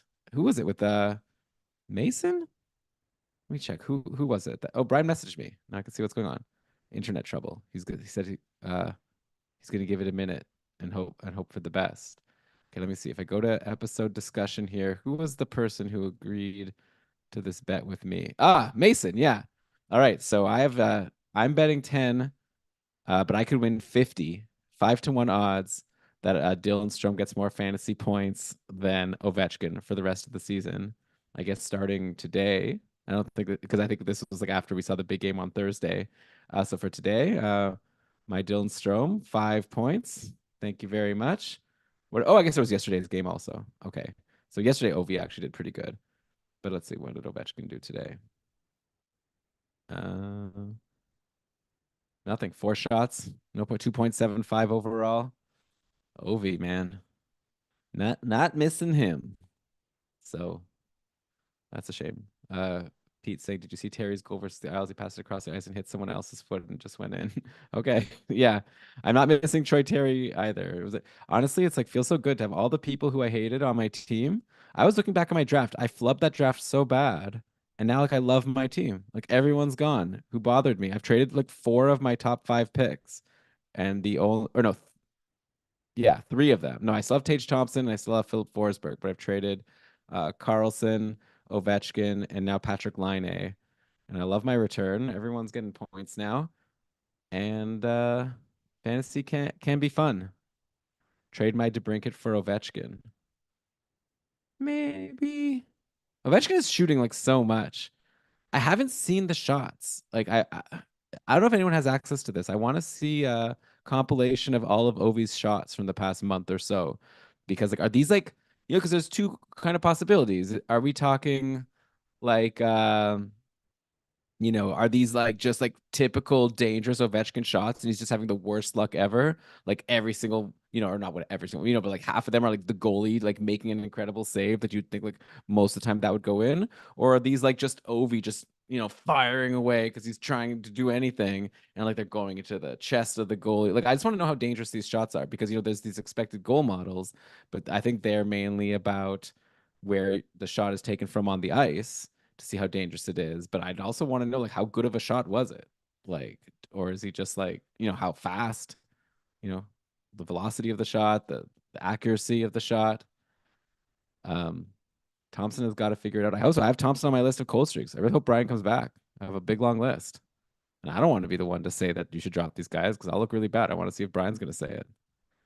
Um, oh, Shams is saying taking the vibe model now. Okay, well, look, Shams didn't like, I don't know. Like I don't want to sound like a dunce here, but yeah, when I'm like have a struggling player on my team or I'm looking into a struggling player, I do like to get the vibe on Twitter. And I know that's not like very scientific. I should be just looking at the advanced stats and blah blah blah. But it's like I just, because sometimes you could search for Ovechkin. Maybe there was a universe where people would be on Twitter being like, "How has Ovi not scored yet? He looks so great out there. This is the worst luck, whatever." Like, but it's not that, right? Like when you search for Ovechkin on Twitter, it's a lot of like, Ovi looks so old. He's so slow. He looks like he could barely move. Like, so it's like, I think that's worth something. Like, I'm not watching these games. The advanced stats could only measure so much. Uh, Adams, that's gonna be Drysidle's on the cold streak list. No. How I know we had a cardio session, which was pretty wild. But how cold are we talking here for Draisaitl? Like, come on, we're not worried about Draisaitl, right? Like, so pointless in two games, two pointless games does not count as a cold streak. Okay, he had one game. The last game he did nothing against Florida. All of Edmonton got just shut out, except for I think my Sam Bennett still did something, which I enjoyed. But oh no, he's on. No, sorry, Hyman. Hyman scored a goal for me. Oh, my team right now, guys. I can't. I'm just so excited. But yeah, the previous game, Draisaitl had 7 shots, so I don't think this counts as a cold streak yet. Yeah, cold for Dre. One bad game is a cold streak. I think he will be fine. Overall, though, only a 97-point pace for Draisaitl. I guess all of Edmonton was so cold to start the year. Like he only was like point per game. Um, okay, so what am I gonna do here? Let me see if Brian's messaged me again. I don't know if we're not promising my desk is still running for what it's worth. Restarting my modem. Okay, restarting your modem. That's usually good. That usually works. And what was I doing? Oh yeah, I was looking at the scoreboard. Oh, the Ducks just scored again. Killorn. Man, it's like already now I'm thinking like save these points for next week. Am I right? But yeah. Am I wrong? Tell me in the chat here. Do you agree or disagree that Killorn is someone that's more appealing to have right now than Troy Terry? Because I think he is, or at least equal. If not more, than at least equal. And it's looking good. Okay. Who scored for the Devils? So the Devils, I wanted to bring up Timo Meyer as a cold streak. So again, Meyer not doing anything today. I guess the Devils have only scored 1 goal. But yeah, Meyer, I'm really curious to see what Brian's going to say about him. I guess I could just go read his notes. If Brian doesn't come back, should I just read his notes? Let me see here. What does he have here for Meyer? Where's his Meyer note? I'm not seeing it. Oh, here it is. I'm just watching time on ice and shots on goal. Not loving either. Not power play one. Low minutes. Only 1 shot in 3 of his last 4. I'm giving up Brian. This is the most monotonous way to give you Brian's take. I would just want off the ride. Brian's not high on Timo Meyer. Oh no. Oh no. Yeah, Shams is saying we'll be interested to see Terry with Zegras. Of course, yeah. Maybe they could put Terry, Zegras, and Killorn together. And he's saying he wouldn't drop Terry for Killorn. That's fair. But I think you should drop someone for Killorn, maybe. Next week, I guess it's not the best schedule. Let's see. Sens versus Vegas. Another guy added recently is Barbashev. He's really just very hot right now. Getting like that top line is looking really good. Eichel scored, assisted by Barbashev. Sens got goals from Norris and Ridley Gregg. Gregg always seems to show up in like box 3 of the Tim Hortons games. I wonder if today he was an option there. The Marcia so tied it up. Sens are really like having a rough go of it lately. Oh, oh, Hey. Look who it is. Hey, you're a little quiet. Oh, hello. Oh, hi there. Hey, Buchnevich or Kairu? I think Buchnevich. But sorry. no problem. All right, so where were we? You were Oh, talking about Raquel. yeah, and then I said like, oh yeah, I remember. And I ended by saying like I don't know what to ask about it because like it's what like I said like whatever, like we don't have any data, so there's not much to say. But then I said, oh, but what do you think about Raquel coming back? And then I was like, and also just for the fun of it, who the heck is Valtteri Puustinen? Hmm. Because he's like Okay, this guy on the second line. great. So yeah, you Yeah, could just that's jump in right. there. I was ready to answer that. Okay. Also, yeah, You okay? Like everything just internet? I'm good. But well, while it was out, like I've actually been. I told my kid that like, or we told our kid today that like Santa's like a story, Mm-hmm. not real. How did it go? I'm starting to feel bad. It was fine. I don't think like it was shared in like the best. Like I think the sentence was, you know, Santa's not, that's just a story, right? And like Oh, that's like it's kind not of a like nice, that's yeah, that's kind of like calling her like, yeah, I'm and then it's feeling like then she has to pretend to be like, yeah, I yeah, yep, know. yeah. Well, It's that's here. it. That was her response. And like Oh, I want to redo. Oh, it I'm wasn't, sorry. I'm not blaming anyone. It wasn't my, those weren't I my guess I have an words. advantage that you have an older kid, so now I could learn from any mistakes you think you've made, and you could. Yeah. So, Well, so she now was I'm just gonna. coming home like really like anyway, I guess this is also a patron cast. But like it was like so much information. Like she was in a new school this year, so like she's really picking it up and bringing it home and wanted to put cookies out and she's like we had to decide if we were going to play along or not and I think we decided we didn't think it was like a something to play like we didn't want to play along with. Hmm. I Sorry for mean, yeah, it's tough. I haven't thought about how I'll handle that, ugh. Yeah, I feel but I'm sorry. But yeah, okay, but who's Valtteri Puustinen? yeah, that's what I really care about. Just give, okay. Who is Valtteri Puustinen? Okay. Oh, the kid is 5 for the asking in the chat. Um, all right.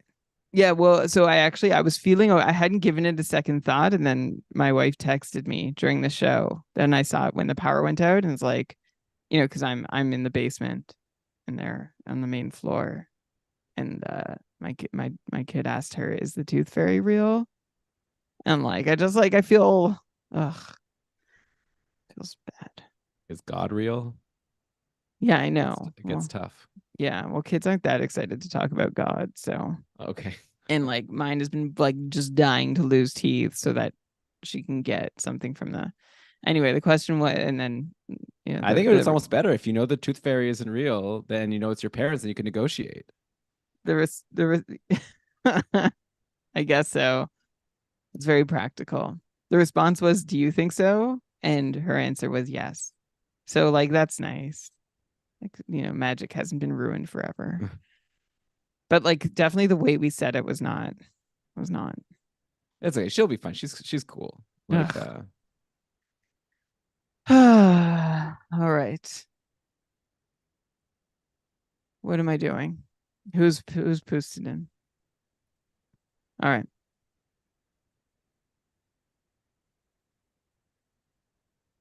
Yeah, this inclusion of Valtteri Puustinen is kind of weird, to be honest. Like that he's getting minutes because I'm looking at who Puustinen is, and he's a whole lot of nothing so far. 7th round pick, 24 years old, and in Wilkes-Barre of the HL. Okay, I shouldn't say a whole lot of nothing. He had a good season last year, 59 points in 72 games, but if I'm looking for something from an AHLer, like I want to see even better numbers than that. That was Pustinen's second pro season, so it's time for growth. And then this season, he has just 10 points in 18 games, and he's not even like the top scorer down there. Rem Pitlick is 26 years old. He has 20 points in 26 games. Ty Smith doing well. He's second. Alex Nylander is there, and he's gotten a turn too. Anyway, I don't know exactly. Like I guess what I'm saying here is I'm not about to buy some Boostin in stock unless I'm in a really deep league. Because I don't see a whole lot of offensive pedigree. He's a small guy. I like not that that says one thing or another, but I just don't know that this is going to last, especially with Raquel healthy. It's an interesting choice. If any Pens fans want to set me straight on Pustin and why I should believe more in him, please let me know. All right. And yeah, it'll be fun to see what Raquel does. I guess he'll be covered for sure on short shifts next week. Brian, okay, with that, I'm done with all the news and notes. It's been around an hour, so let's end part one here. When we come back, I think we've got a banger part two coming because I got a lot. I've got 11 cold streaks of guys who are for sure rostered in like all leagues or like at least 10 of them rostered all over that I want to get some, we got to just answer the hard question. Like, are these guys going to turn it around or not? These are high end guys. It's going to be fun. Talk to you when we get, okay. It's going to be fun. If you want to hear that conversation, you should already have it downloaded if you're subscribed to Keeping Karlsson. If you don't have it, that means you're not subscribed. We would appreciate it if you do subscribe wherever you get your podcasts, that our episodes are auto downloaded. So yeah, we'll catch you soon for part two. Bye. Okay. Yeehaw! All right, we are still experimenting with ways to start part two of Keeping Karlsson mega episodes. Feel free to let me know if you could think of something better. But yeah, I'm excited, like I said, Brian, to get right back into fantasy talk. It's been a season for a lot of players. A lot. I don't know if it's more than usual, or maybe I just kind of have blinders on and I forget previous seasons. But it seems like there's so many players that have disappointed people recently. We've talked about a bunch of them over the past few episodes. Obviously, we talked about like Ovechkin a lot and like Erik Karlsson, but I got more for you. And I want to start with a guy who you compared Erik Karlsson to earlier on, and you had a fun little discussion with Damu Sishin, fun little discussion with Damus Chishin, and for a while it was looking like maybe Brian you were coming out ahead, and then it looked like Dom was looking out ahead, and maybe now they're just both not that great. But Brian, John Karlsson, he stinks, or at least lately he stinks. 1 assist in his last 6 games going into today. Washington, Brian, by the way, they won the game. Darcy Kemper, he did really well, so he doesn't stink, at least at the moment. But John Karlsson, another pointless game. So that brings him to now 1 assist in his last 7 games. By the way, another pointless game for Ovechkin. He did have an assist yesterday, so that's nice. He's taking shots. But is this the kind of thing where, like, if Ovi's struggling, then John Karlsson's going to struggle, and they're, kind of connected? Or, like, is it possible Karlsson could turn things around even without Ovechkin turning things around? And, like, just like, what's your general expectation for what's going to happen for the rest of the season with John Karlsson? Yeah, it to me it is linked quite a bit to Ovechkin, right? And Ovechkin struggles, which we talked about last week on the show, as being pretty variance related. And like Carlson's numbers are like his point production is brutal, like very dreary point scoring rates, trash, really. Carlson at 5-on-5 this season has a single primary point. It was a goal and 4 secondary assists. But like not that sucks, right? That's not good for John Karlsson, but not much has really changed in what he does. It seems like more of his shot attempts are getting blocked on their way to the net. And I'm not sure exactly, if that's a meaningful data point or not. But he's also getting the wrong end of variance. Like the Caps are scoring on just 5.5% of their shots while Karlsson's on the ice. That's bad. That's at 5-on-5. And on the power play, Karlsson's also on remember I said St. Louis is dead last in the NHL with 8 power play goals. They're dead last because they've had 87 opportunities to score a power play goal. But Washington also has 8 power play goals this season. They've only had 80 opportunities to score, but that's still really bad, right? Like there's no power play production to speak of in Washington so far, but their power play still looks good. So either Washington is like, the numbers behind their power play looks good. So either Washington is generating all these fake chances and tricking models into thinking they're really dangerous, or it's just a matter of time that things are going to work out for John Karlsson and the Capitals. And I'm more in the latter camp, although I think it is still something to mention that Karlsson is shooting less on the power play specifically. And I wonder if he starts shooting more if the scoring challenges continue in Washington, even though I don't think they should. Like, I'm not sure that is the fix. But yeah, so if you're wondering what to expect from John Carlson, I would expect more than what we've seen so far. But it is getting really hard. Like we're at like the 30 game mark. It's pretty hard to keep waiting for something to happen when we're almost half a season in. Yeah, Washington is just not the best vibes right now in terms of like, hoping for these star players to turn it around. Um, so at this point, yeah, like it's like you'd think he should do better, but like you're saying, it's hard to say for sure. All I know is Dylan Strome's going to keep it up. I'm excited about him. We know. Okay. Next up, another big cold streak here.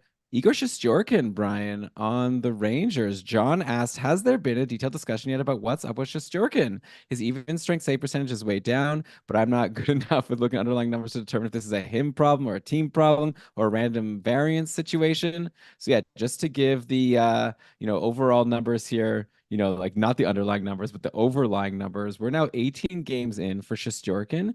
Only a 904 save percentage. Not great. 11 wins. That's pretty good. 11 wins in 18 games. Obviously, the Rangers score a lot of goals. But, if you drafted Shesterkin, it may have been like the top goalie drafted in your league. And he's definitely not performing like a top goalie right now. So yeah, Brian, is this a kind of thing where you have a way to predict as best we can if this is something that's going to continue for the rest of the year? Or like, do we just have to just cross our fingers and hope that he turns back into the guy that everyone drafted? Yeah, I think it's the second one. I don't know what's going on with Shesterkin. Actually, I threw out a late ask in our patron community, and someone mentioned, oh, I shouldn't say someone. I should actually give credit. It was Chris. Oh yeah, Chris, great contributor to the community, very high in the patron rankings. Chris mentioned that of all goalies who have played a lot, like a substantial amount of games, um, Shesterkin's giving up like he leads the league in rebounds above expected. But like the underlying question is why, right? And maybe that's one of the reasons why Shesterkin's looking pretty human this year is because he's giving up more rebounds. But is that intentional? Should it be intentional? Like what exactly has gone on here? I'm not sure, and I would love to know more. But Shesterkin, it's not that he's been bad at 5-on-5, but he's been human, which is he's been superhuman for as long as we've known him, right? Shesterkin has been so good. He's playing, like 2 save points above expected, which is basically average. And then Jonathan Quick, like making Shesterkin look bad by playing 13 save points above his expected number. Both goalies are getting the same protection. I checked the protection that Shesterkin's getting seems to be the same as last year in New York. So I'm not really, I don't know what's going on. So also inviting theories from anybody who is watching more of Shesterkin than I am or more tuned into like Rangers sports talk radio or any kind of coverage. Shesterkin's been great on the penalty kill. So there's that. But otherwise, yeah, I'm looking for more of an explanation as to why Shesterkin suddenly is putting up un-Shesterkin like numbers, which are still fine, but they're not what you were hoping for when you thought, as I would have, drafting him early in my league, that he was going to be like a locked in top save percentage guy. Yeah, and also I really assumed that he was going to get like so many starts because I assumed that Jonathan Quick was like just barely going to play if the Raiders want to win games. But like Jonathan Quick has 9 wins in his 11 games, so there's no reason for the Rangers to keep trotting out Shesterkin. So you're not even getting like that crazy volume that I hoped for. So it's just been an overall bummer of a high pick if you took him. That's why you just don't want to pick goalies with a super high pick because you never know. It might just be that the answer is like whatever. He's like a second off his timing, like a split second off his timing, and now it's like, and whatever, then his confidence gets hit, like who knows. All right, so next up, Brian, our next cold streak, Timo Meyer. We need to talk about Meyer again. Okay. Giancarlo de Uva tweeted at us at keeping Karlsson struggling with whether or not to keep Meyer. Someone dropped Kairu. Okay. So that's a good comparison. Do I drop Norris, Velarde, or Meyer for Kairu, or should I just be patient? Rest of my roster is stacked but underperforming. Reluctant to drop Velarde with his current deployment. Yeah, we drooled over that Winnipeg top line on that short shift that we did, and they've continued to be great. I would have a lot of trouble dropping Velarde for a struggling Timo Meyer, who today New Jersey's playing against the Ducks. The Ducks are like without McTavish, they're without Zegras, they're without Drysdale. Now today, Leo Carlsson isn't playing, so of course Anaheim is beating New Jersey 4-1 because the NHL is very easy to predict. But yeah, obviously Timo Meyer pointless once again. So he's just having such a brutal run. He's not getting great deployment. Is it time for Giancarlo, especially in this shallow league where Jordan Kyrou is getting dropped? I feel like he should just drop Meyer for Kyrou, right? Yeah, I would. And Giancarlo, I think, is the pronunciation, by the way. Usually it's player pronunciations we focus on. Gotcha. Yeah. No, for like I would drop Velarde for Kyrou. I would drop Meyer for Kyrou. Norris, I think you might see about the same, but Kairou's upside is higher. So there's my answer. Kyrou, like I would try and find a way to add Kyrou to your roster. It sounds like a Okay, but that's but yeah, what? but like Meyer is the one because like you're saying Yeah, you would drop Velarde or Meyer. He's choosing which one to drop. I think yeah. it's Meyer. I would drop Velarde first. I Wow. would, because I don't I like Meyer. Look, Meyer's not having a great year, but I still think that even a not great year from Meyer still looks like about what we could expect from Velarde in like one of the better case scenarios from him. For Meyer, I'm just watching time on ice and shots. And truly, I'm not loving either of those things. He's not on the top power play. That's bad too. He's playing only 15 minutes a night. Myers had just a single shot in 3 of his last 4 games. Of course, the other game was a 6-shot game. So, like, a lot of question marks here. With Timo Meyer, I would just want off the ride at this point. I'd be like, I've had enough. I don't want to keep waiting because I'm not sure that the opportunity's there. And even if the opportunity's there, I don't know that he can take advantage at this moment. It's weird. I don't think Timo Meyer's skill has disappeared, but I think finding his place on this Devils team has been harder than we thought, which is strange because the Devils got a rental before they signed him long term. And so it seemed like, hey, team and player had some plan for what was to come. And now they both seem a little lost with one another. So like I said, I'm good to move on from Timo Meyer at this point. If you're in a shallow enough league and Jordan Kyrou's out there, yeah, I would make that swap. Yeah, and you'd have a lot more guts than me if you're saying you would drop Velarde and keep Meyer because Velarde. Not, I didn't want to go to the Jets, but I guess let's just go quickly. Like 2 goals in the last game, which was followed our great short shift where he had a goal and 3 assists in that win over LA. Like that top line and top power play is just scorching. I don't know. If it was me, I would drop Meyer. I wouldn't be able to bring myself to drop Velarde when he's doing so well and in such an amazing spot. Like who's Timo Meyer even playing with? Like he's not on the top power play. I mean, he's not shooting a lot like you said. But anyway, I know like long term maybe Meyer is better, but like Meyer's playing with Heishier, at least in I the just last think game. even in like a so-so situation with the Devils, I still think Meyer is good for like a 55-point pace and like likely to have a good crack at being above 60 points. By the way, you asked who he played with last. I think it was Heishier and Holtz Yeah. or Okay. Palat. I Yeah, think it was Palat, Heishier I'm and Palat. seeing.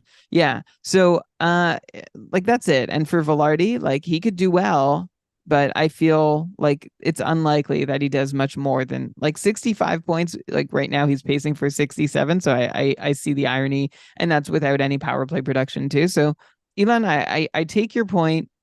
It's not unreasonable to want Velarde to want to hold Velarde instead of Meyer. I guess you know me. I like the guys who've done it before. Yeah, that's fair. I think in a shallow league like this, also where like Cairo has been dropped, I feel like you can drop Meyer and no one will add him, right? Like, so that's another reason. Just hold Velarde while he's on the hot But streak. it would be so much easier to drop. Like I would say it's a lot less likely that Velarde will get added out of free agency You're than Meyer. wrong. I think you're very wrong. Velarde has Huh. 7 points in his last 4 games, and he's on the top line and top power. But he's taking 4-3-3. Yeah, Like I don't. four This is goals on. He's scored on one of every 3 shots he's taken. But he's on like the I best like there's line name, but right there's now. name. Yeah, for sure. But there's name value. Like Well, I think if I'm like in my home league, if Timo Meyer was dropped, like you it's would a add more him. casual league, I would assume that there would be a waiver claim on him. If Velarde was dropped, I feel like everyone would be like, okay, yeah, fine, Velarde's dropped. Like I don't really know that guy. Moving I on. wonder. I think there Yeah. would be a waiver claim on Meyer from you, but I don't know about from other people when he's pointless in 10. But all right, like Trev, put this down. In a month, it'll be fun to check back in on Meyer versus Velarde. Okay, next cold streak, Brian. This is a sad one for me. My I guess the last disappointing early picking couple. I'm not planning on trading him, but hey, I'll listen to offers considering how the my other trades have been going lately. But Tage Thompson, definitely not playing like the first round pick. Um, he was injured for a bit. I was excited to get him back. I'm still happy to have him back. It was cool when he got the right wing eligibility on Yahoo. That was fun. But now we're settling in here, and it's been 4 games without a point for Tage Thompson. So the honeymoon, the excitement of Thompson coming back is over, and now I'm just like, oh yeah, I remember why I was kind of concerned about him at the start of the year when he only had 1 goal in his first 6 games. Then he went on a bit of a run. Now he's cold again. Is he going to go on another run soon, Brian? Or are you seeing reasons for concern with Tage? It's hard to say because I think so much has been tainted by injury, both going into the injury and coming out of it, that I don't know if we've seen Tage Thompson at 100%. And I don't know, like, I'm not sure what version of him we've seen and are seeing right now. Because the overall, like what we have seen from Thompson, he's down at 5-on-5 and in every way, both in variance, but also in his own individual performance. Also in minutes, Thompson's down. I'd still buy low. He's shooting 10% versus 15% in his last 2 seasons, but you regress that, and he's still only at 65 points, which is falls a good deal short of what we were expecting when so many people drafted Thompson within their top 15, 20 in their fantasy leagues this year. The upside could still be there, but it's honestly, Elon, it's similar to Jason Robertson. I think it was last week that we talked about him. This doing this midweek short shift has really thrown off my sense of when we talked about who. Um, but I see it similar where you could buy low, but also just be careful what you're paying for because it's not someone who yet looks like they're about to bounce back to the heights we've previously seen them at. Yeah, it hasn't been great so far. Hopefully, he's able to turn it around. At least he's getting the good deployment, right? So unlike Timo Meyer, at least we for now still have Thompson like on a, they're shifting around the even strength lines. Top power play, obviously for sure for Tage. Since we're on Buffalo, so Alex Tuck was hurt for a bit. He's been back in the last game. It was Thompson, Tuck, and Zach Benson. So obviously exciting to get Tuck back in your lineup, though he did have a cold streak himself. Who hasn't this season? But Tuck, he had a goal and assist versus Vegas. Obviously, no points in the game versus Arizona, where the Coyotes shut out the Sabres. Karel Vejmelka, Brian. Look at that. Can we just veer off to the side for a second? After Vejmelka not having a good start in forever, finally gets in the net here and shuts out the Sabres. Pretty good. So it'll be fun to see what happens in the Arizona net now. They had a shutout also in the previous game with Ingram. There were 2 straight shutouts on a back-to-backs. Incredible. Embarrassment of riches. It's a long way from the Hutton. Who was the other guy? Was it? It wasn't Hutton and Vejmelka. No, well, originally it was going to be Hutton and that guy from the Sharks that they Aaron traded Dell. for. No, it was like someone with a name that like it didn't like the first letter was like pronounced like sh, even though it wasn't a S. Like it was like a name that was like a surprising name. That's all I could remember. But anyway, I don't think he's a guy we need to remember anymore. Well, I want to try. But Arizona, yeah, has some good goaltending. Oh, Joseph Korjnaj, Right. spelled Coronar, but it wasn't him. It was Scott. Oh, it was Scott Wedgwood. Scott No, it was Wedgwood played. gonna be Kajanash and Hutton to start that season, but then Uh-huh. Melka like stole the job and then Kajanash got Okay, sent down. Yeah. I see. Doesn't matter. It was a Anyway, really rough year for Arizona. Holy cow, they've come a long way, and yeah, look at their crease now. Vejmelka, that was his first win in 10 tries since October 21st. So he almost went 2 months between wins, and just the second game above 900 for Vejmelka over his last 10. Like you said, Elon Ingram is still doing pretty well, not like as lights out as he had been previously. I still think Ingram has the leg up, but maybe if Vejmelka keeps playing well, we could end up just remember when they were just alternating back and forth all the time, no matter what. With a couple more solid Vejmelka starts, maybe we find ourselves back there. yeah, and obviously it's a big if. Like, one shutout is nice. Let's see if he could put 2 good games in a row. Anyways, we were on Buffalo. So Tuck, Thompson, and Zach Benson. Let's mention Zach Benson, who, at least lately, like I said, so top line deployment. He's got 2 goals in his last 3 games with 10 shots. That's pretty good. 4, 3, and 3 shots. Benson also getting decent power play time. He's been told he's not going to the World Juniors, right? This guy's having a pretty nice rookie season for an 18-year-old that no one was expecting to, make the league. Generally, 13th overall doesn't play right away. Usually it's only like the top 5 or something that get in. So I don't know, like, it's an interesting spot. I know Shams is always in our chat. Like whenever he sees line combos with Zach Benson up high, he's always like, "Oh, don't stop tempting me, Zach Benson." But he's good at it. What do you think? Is he someone you would be rushing to add while he's on the top line, or is and with 2 goals? I guess it's like 2 goals and an assist in his last 3 games, 3 points in the last three. Until like obviously you didn't get anything against Arizona because they couldn't get anything past Melka. But like, how interested Yeah. are you in Benson? I mean, 10 shots in his last 3 games, too. He also had 3 blocks, which was a season high for him and not something he does regularly. So it's always nice to get a little blocking from a forward when you can. He had some, like, he randomly plays on the penalty kill. So I assume that's related. But he also had a season high 18 minutes and 43 seconds of ice, Zach Benson, against Arizona. That's just the third game this season where he's seen more than 18 minutes of ice. And most of the year, he's seen 2 or 3 minutes less than that. So I'm into Zach Benson while he's on the top line. Like I don't know, I'm trying to compare him to okay, we talked about Chinnikov, we talked about oh my gosh, Morgan Geeky, we talked about Sharon Govich, Coleman. Where do you rank Benson amongst this group? That's a fun one. Maybe I have Sharon Govich at the top and Coleman. I like both of those guys. No, maybe Ben. No, the thing is, like Benson is could change. It's a good question, Brian. I don't have a good answer for you. Maybe Benson, like right around. I think that it's kind of similar to like the Sharon Govich, right? Like a guy who like going into the season I didn't expect too much from, but is getting good deployment right now and producing. So I think you flip a coin between those two. What do you think? Yeah, I think that's fair. I think I'd probably go Sharon Govich. Yeah, I don't know. I was It's gonna too say, well, hard. Sharon Govich seems more assured in his deployment, but I actually don't know that that's true. Yeah. One other guy I'll mention on Buffalo quickly, Devin Levi. Okay, this is the guy that we were hyping up going into the year. Okay, finally, like 4 games in a row since coming back from the minors, 4 gems, 1 goal against in one of the games, and 2 goals against in the other three. He's very good. I think that we'll see. Obviously, Buffalo does have the 3 goalies, but I hope you added Levi when he came back because he's been solid. And I expect he's going to get a lot of games. I guess we'll find out. But he's really good. He's a very good goalie. He's going to be good for a really long time. I think this is the start of like maybe 10 years of us talking often about Devin Levi on the podcast. It very well could be. I mean, we thought that was happening earlier, and we've got 4 good games in a row, which is like impressive, right? He's 21 years old. He turns 22 in 10 days. So happy early birthday to Devin Levi.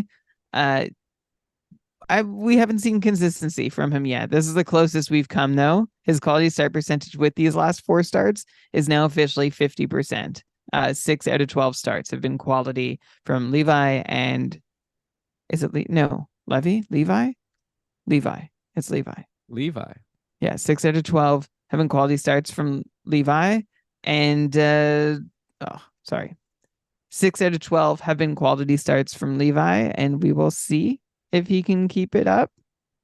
He's still young, Elon. Like I'm not sure that this is like truly the start of something, but absolutely, like go get him. Like if he's available in your league, and you need a goalie, even if you don't, like I'd go get him because his value, like if he does hold on, this could be worth a bunch to you. Just like Sharon Govich, you want to get in on it if this happens to last all season, even if we're not sure it will.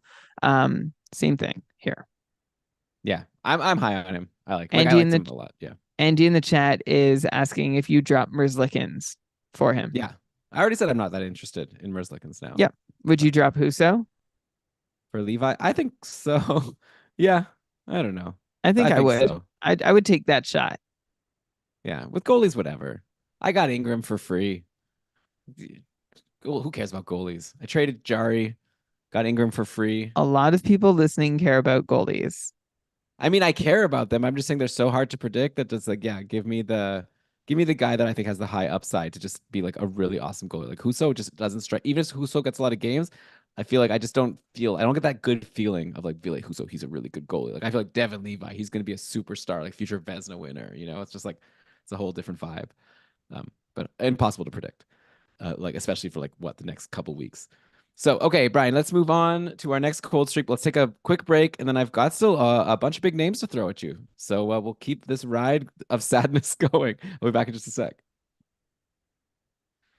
We are back, Brian. Let's go to the halves. Okay, this should be an easy one. Jeremy suggested we talk about Cole Caulfield, who was super cold Caulfield, as you'd say, cold Caulfield, cold Perfetti, a lot of Coles not doing well lately, but Caulfield scored a goal against the Islanders his first point in 5 games. He had been taking so many shots. Generally, like for me, like I'm not as complex as you. I like my oatmeal. We've discussed this. I like my guys taking a lot of shots. If I have a cold streak guy, but he's shooting a lot, then I'm not worried. And so I wasn't worried. I assume you weren't worried. He scored a goal now. I assume you're not worried. Not worried. Yeah, we did talk about him on short shifts. Yeah, and I think like Caulfield, um, yeah, this is easy. He's shooting 5% at 5-on-5. Usually he's shooting 12 or 13%, 6% on ice shooting for Caulfield. And like aside from this variance, Caulfield's actual performance looks a step better than last year. And here's my take, Elon and Trev. I don't know if you want to keep track of this, but Caulfield's 22 years old. I think he's one. It's probably not going to be next year, but I think 2 years from now, he's going to be a top 30 pick in fantasy drafts. Mm. Yeah, I mean, a lot of that is going to maybe depend also on the Habs like getting like a lot of other pieces to work with him, but I could definitely see it happening. Yeah, for sure. Love the shots. Okay, Brian, let's go. Oh, by the way, Adam Henrique just scored. He has a hat trick today. It's not a name we talk about too often, but for Adam Henrique over on the Ducks. Ducks beat the game's over. The Ducks won 5-1 against New Jersey This was on the a road. an Akira Schmid back to back, right? Yeah, because Vanacek was like under the weather or something. So that Yeah. too Oh bad. no. What happened? Oh, sorry. What were I you worried about? well, no, I accidentally hit the start active players button earlier today, and Prosvetov was going to be my drop, but he's in my lineup. Oh, you can't drop him now. What a disappointment. Sorry, pal. All right, it happens All to the right. best of us. Since I'm looking at this Ducks Devils box score, Pavel Mintyukov, 2 assists.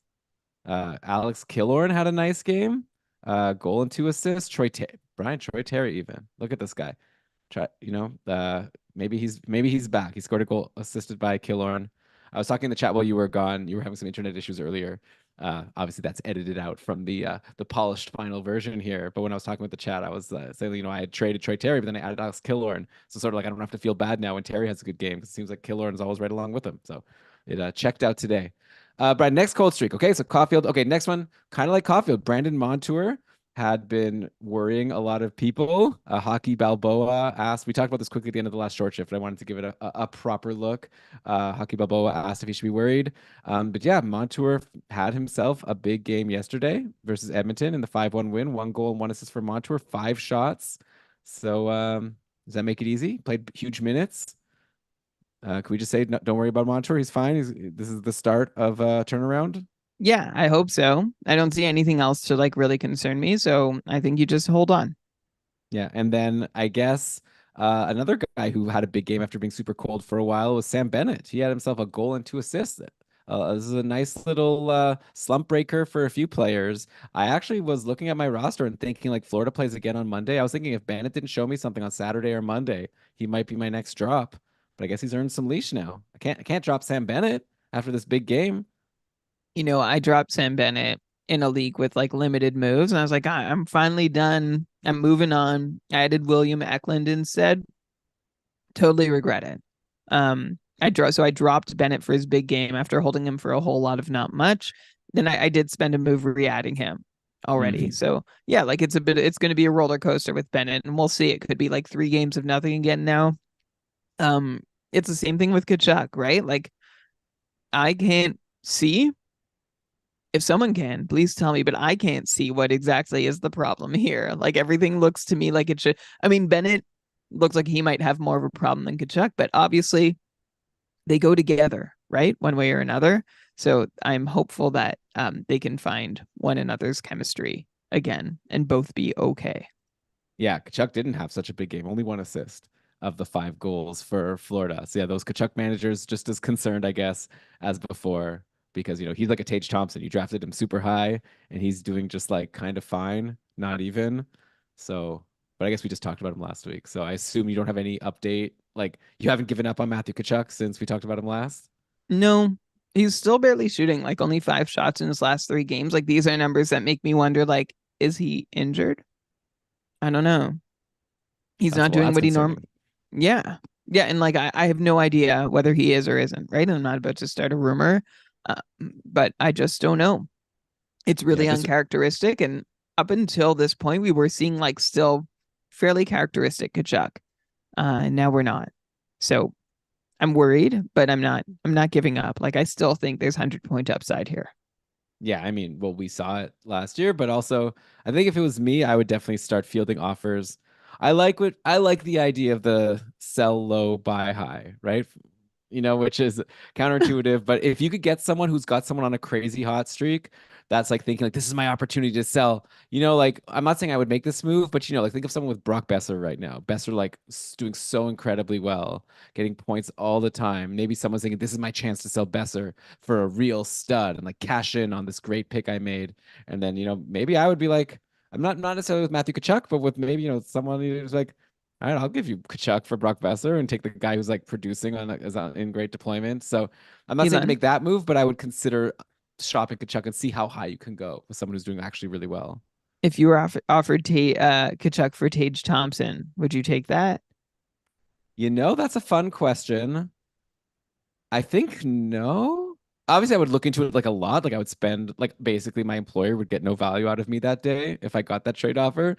So it's really like hard for me to say off the top of my head. I'm not too excited about what I've seen from Kachuk. I still kind of feel into Tage Thompson. I like more so, I guess. But maybe that's I dumb. would I What would do you think take it's I would obvious? take Kachuk. You take Kachuk? Hmm. Yeah, that'll be a fun one. Tage, or sorry, Tage, Trev, put that down, please. Let's check in a month on Tage versus Kachuk. Schwab in the chat has asked if we're still doing Forsberg for Kachuk. I would want Forsberg. Forsberg is incredible. At That's a this point, yeah, yeah. I like it. Well, Schwab tried to trade Forsberg a couple weeks back for Kachuk when we did. I also tried to trade Forsberg for Kachuk. We both got rejected. At least I think I did in one league. Apologies to someone who got some other offer from me, maybe in the cupful. But Forsberg has been like absolutely incredible, and I don't yeah, want to mess with that 95-point pace. Regress him, like even I'm not even sure you should regress him, but if you should, 85-point pace. No thanks. I'm not gonna. I'll happily stick with Forsberg rather than try and squeeze out an extra 15 points with risk of heavier downside. yeah. I think honestly, I think buy low, sell high, a little overrated. I think everyone talks about it as like the only way to go. Like this, if you're smart, you buy low, sell high. Sometimes I think you keep high and you buy high and you get good players that are doing well. Some got to be something to that. Okay. Obviously you could get burned because like of pedigree and past history can tend to repeat itself at some point. Okay, where are we here? Oh yeah, Evander Kane. So all of a sudden he was having a really great season. Maybe this will be an easy one, Brian, but are we nervous at all about Evander Kane, who now is pointless in 3 games? Obviously, not many Oilers got points in that game versus Florida, but even before that, the Oilers were scoring goals and Kane not really getting in on them. He had a goal and an assist versus New Jersey. Before that, he had another pointless in 3 games. So we're actually looking at only 2 points in Evander Kane's last 7 games. Yeah, so how concerned should Evander Kane managers be? Um, a little. Like he was looking really good. We named him on last week's episode, when you were talking about the Hyman trade as someone who's like doing really well at generating chances. Like relative to the rest of the league, the hits are still coming. That's great. The shots are coming like a little less. And the points, as you mentioned, Elon, he's pointless in 6 of his last 7. So it's not great for Evander Kane. It doesn't mean I'm giving up on Evander Kane either, though. Like he had 22 points. Before that, he was basically on a point per game pace before this cold snap. And while I think we could have expected some regression, it's not that I don't expect Kane to be fine again. But his the lines from the last game, not awesome. Playing with Connor Brown and Ryan McLeod at even strength. He continues to be on the second power play unit. So these are all reasons, as we said at the start of the season, right? That Evander Kane's probably like a 65-point pace guy, which is basically exactly what he's on pace for now with this cold streak. So, Elon, if the snap continues further, and especially if like the shots or minutes go away, let's reassess. But for now, I think I think you had a really nice start from Evander Kane, and this slowdown was going to happen in some form or another. Yeah, the lines of the last game were weird. Dreisaitl was with Janmark and Fogel. So like Kane and Draisaitl split up on two lines with kind of scrubs, and then McDavid with Hyman and Nugent Hopkins. And as we saw, like Edmonton got spanked by the Panthers, so wouldn't be surprised. Oh, actually, I think we did get new lines. Now that I'm remembering here, let me just look at the latest game day tweets for Edmonton.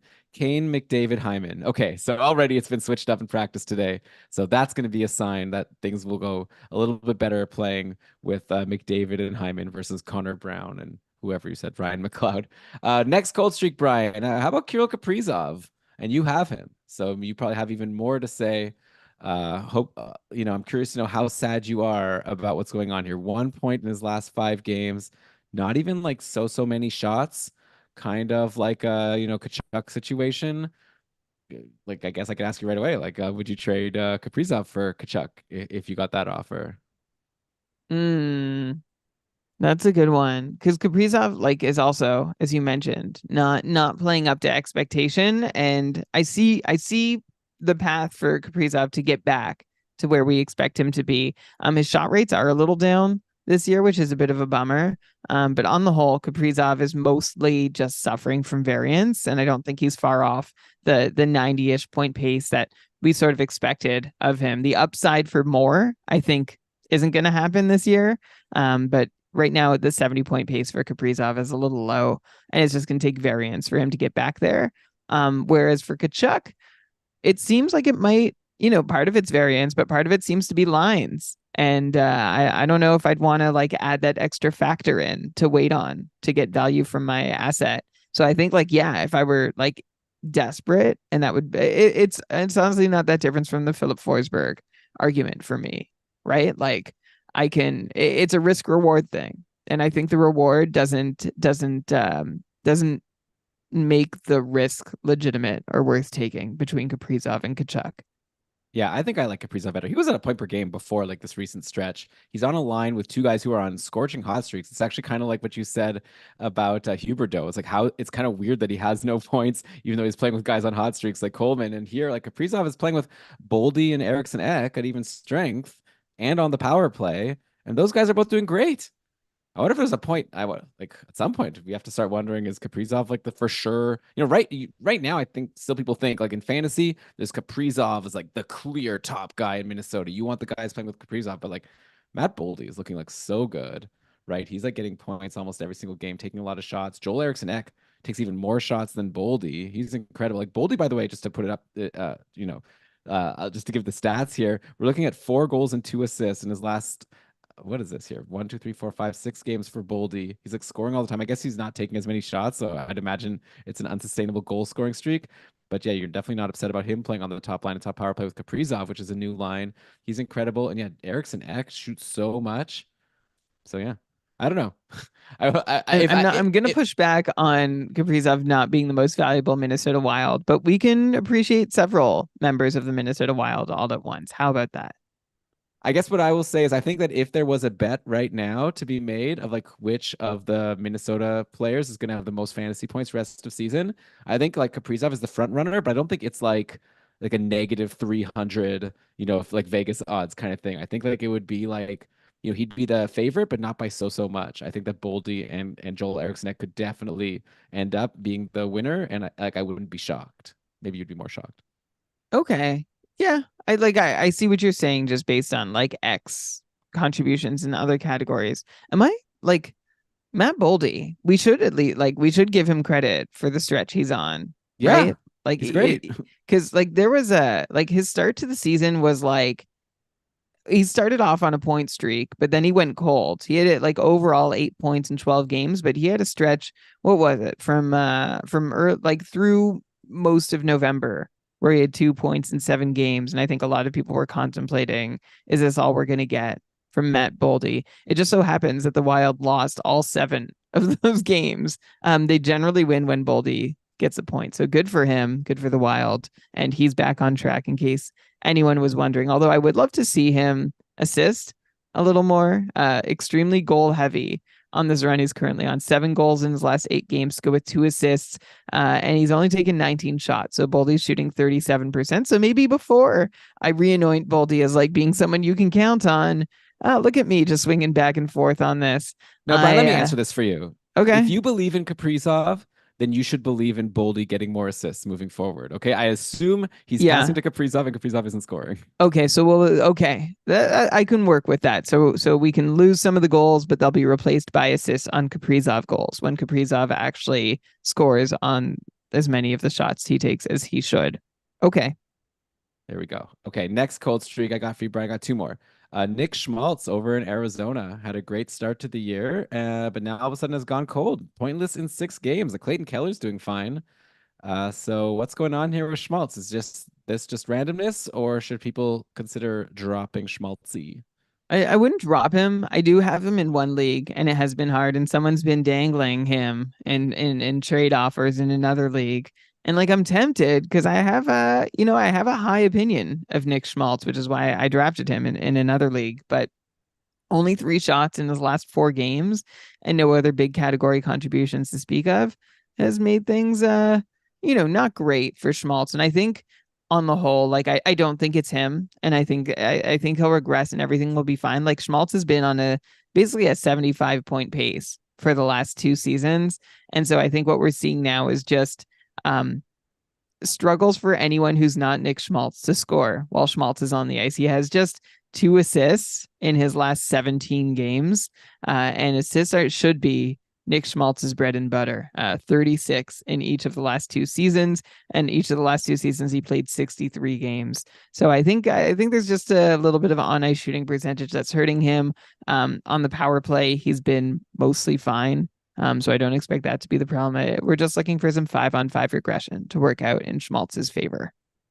Okay, and then the last cold streak I wanted to bring up, I mentioned him quickly on short shifts. We were rushing at the end. Frank Vetrano, the Ducks, like I said, just scored 5 goals today. Nothing for Vetrano. He did have 4 shots, but nothing went in. That brings Frank Vetrano to no points in his last 6 games. This is a guy who was like so scorching. He was looking like the top Anaheim Duck to roster, and just like Schmaltz, just all of a sudden, just cut off, disappeared. I see Vetrano still taking shots. So is this just a matter of bad luck, or should we be worried? Like if you look at the lines for today, and again, like things might get shaken up really soon in Anaheim with Zegras back and Karlsson wasn't playing, but like with Zegras back, a lot can change. But Vetrano was playing on a line with Adam Henrique. What a hat trick! So I don't know how this happens, but Henrique and Brett Leeson. It's not a great even strength line for what it's worth. I guess Ryan Strome was with Alex Killorn and Troy Terry. I mean, this is a weird game where like they didn't have a lot of people. But anyway, how worried are you about Vetrano? I guess I'm worried that Vetrano is just back to being the Vetrano we've always known, which is like stream him in.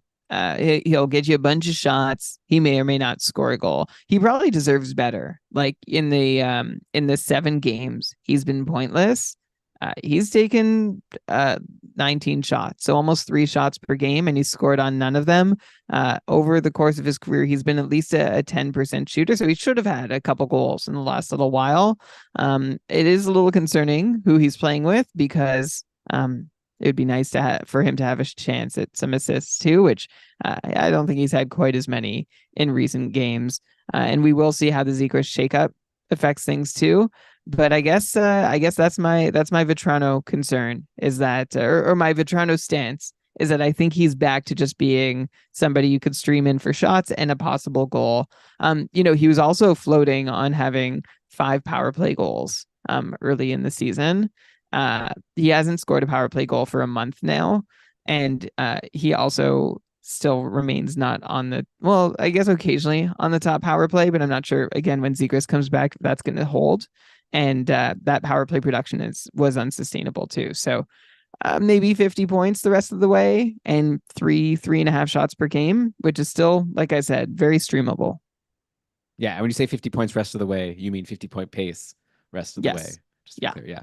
All right, Brian, when we come back, we're done with the cold streaks. We're going to finish off part 3 of part 2 of this mega show with some hot streaks. So we will do that and wrap this baby up in just a sec. You're listening to Keeping Karlsson. Let's swaddle it. Okay, we are back, Brian. No more cold streaks to talk about. Let's have some fun here. Let's talk about some players that are doing stuff. Okay. Can I talk about a player who was doing stuff? Because Okay. I've been teasing this player the whole time. Is like the guy who was like super hot, like hotter than Sharangovich, who's I already hotter than Chinnikov. It's Michael Carcone. You know Oh, Michael right. Yeah. Carcone? Yeah. On Yeah, Arizona. over in Arizona. Undrafted 27-year-old. He was going wild. He had a run of 8 goals in 9 games and he only had 1 assist. And like we've talked about some streaks that are like, okay, yeah, sure, like that happens. Yes, it happens. Like Matt Boldy's doing it right now. But Carcone, who has never really scored in the NHL. He had 6 career NHL goals coming into this season. He has 14 this year in about as many games as he's played before. And he's not even been like a big goal scorer in the AHL either. Anyway, the craziest part, 8 goals in 9 games for Carcone, 8 goals on 13 shots. This feels like one of the craziest heaters we've ever seen. Like my favorite thing about it is Carcone had 5 games where he shot 100% in a 19-day span. And one of those games, he scored twice. Like every shot he took went in 5 times in 19 days. Like to me, that has to be a first. I don't know players over the course of the season. Maybe you have 5 games where you shot 100%. Wild. Anyway, I loved it. So thanks for everything, Michael Carcone. Okay. But you're saying drop him now. It's over. Yeah.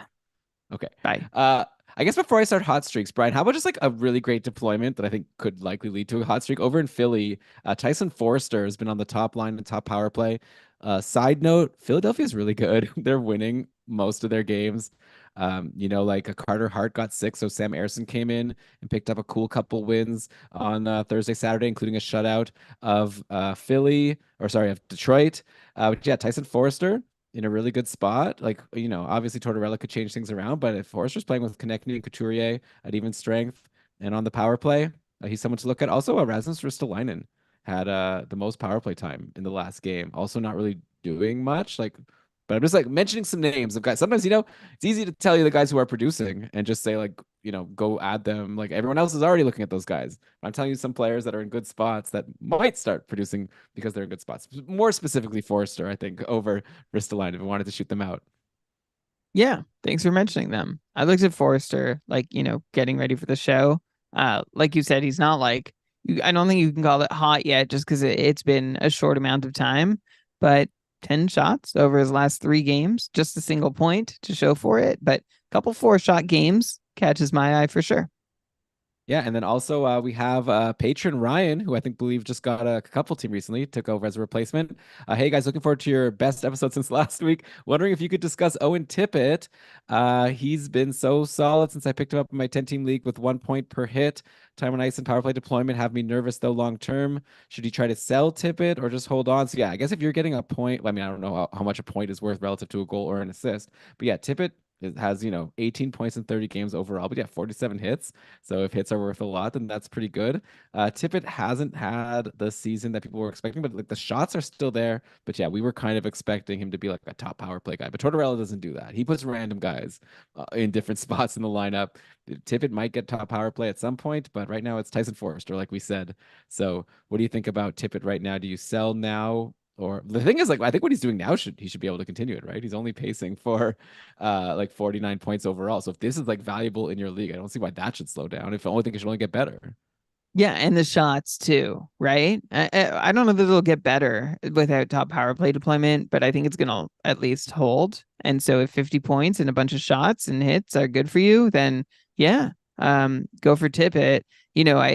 This is I'm getting like Jason Zucker vibes from Tippett. Like the underlying numbers are good, the shots are good, but not a sniff of the top power play and limited to about 50 points, mostly because of that. So that's my comp for today. I still have faith that Tippett has some upside, but I'd love to see him get a little more opportunity to realize it.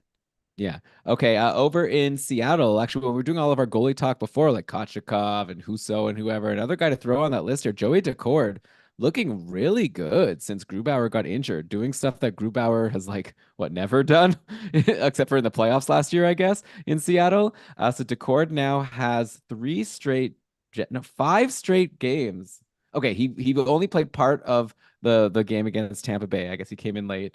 But then after that, he had 2 goals against versus Minnesota for a loss, but then a shutout of Florida, then 1 goal against in a win over Chicago, and then letting 2 goals in an overtime loss to LA yesterday. So Joey Decord like didn't start so great this year as the backup, but like lately since he's taken over as the starter, he's cruising. Chris Drieger got called up. I think we were talking, was it on the short shift or somewhere? I was saying like maybe Drieger gets a shot at some point, but at this point, like maybe Seattle just keeps rolling with Joey Decord. So how does he compare to you to like your Kochekovs and your Husos and whoever, Devin like Levi? Yeah, I think Devin Levi is actually the best comp for Joey Decord, just as somebody who we haven't seen a whole lot of and doesn't have a great track record and has been good before, just not for a very long time. And we're seeing Decord be good for about as long as we've ever seen him be good. So I think it's a great time. Like big shot volume, by the way. It was against LA, but it's not every day that Seattle gives up 38 shots. And it's amazing that Decord stopped 36 of them against one of the league's best teams. So good for him. Chicago and Florida were the other two teams he's faced. Chicago, not too tough.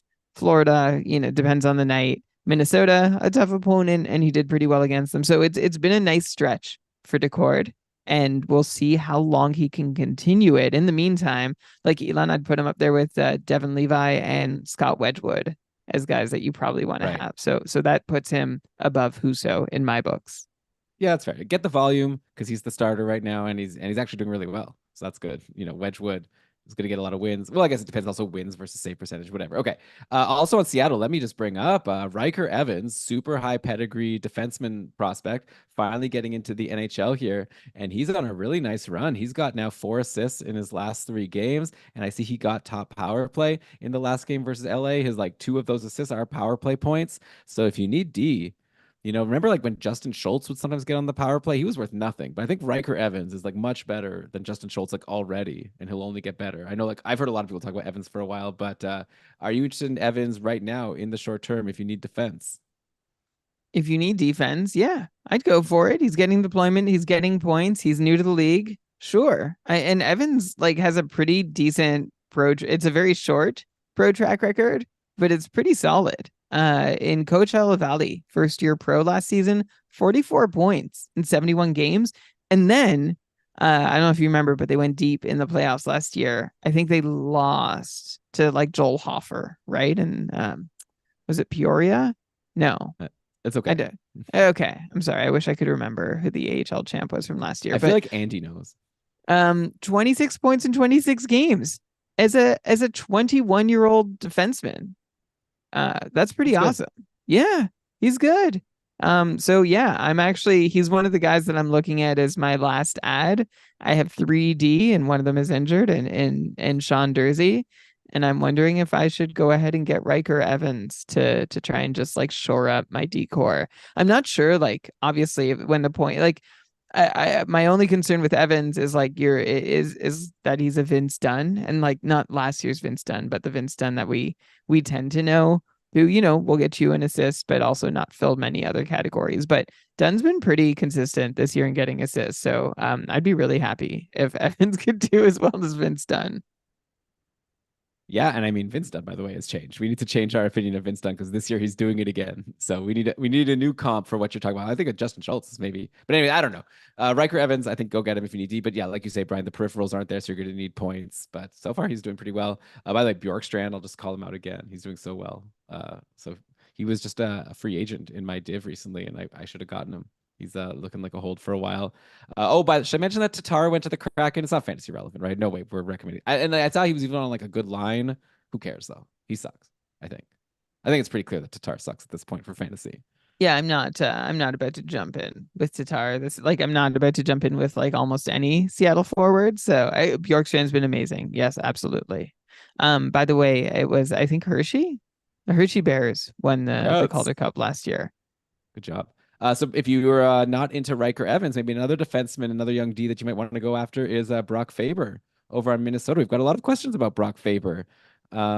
Just people asking, like Trev said, thoughts on Brock Faber playing big minutes in Minnesota has the most games over the next month. So that's a tip for you if you're looking, for just getting a lot of GP. Minnesota's a team to reach out for. Spurgeon has been out, by the way. So Spurgeon apparently might be back as soon as the first game next week. So maybe that will lead to Brock Faber not getting 30 minutes a night like he has for the last couple games. Pretty wild for a 21-year-old to get such high minutes as a defenseman, especially. So congrats to him. But I think fantasy wise, you're not getting too much. You're getting some blocks. He'll get a point here and there. I think I would take Riker Evans between the two. Who would you take? Sorry. Yeah, I would also take Riker Evans. We talked about Brock Faber like last week, right?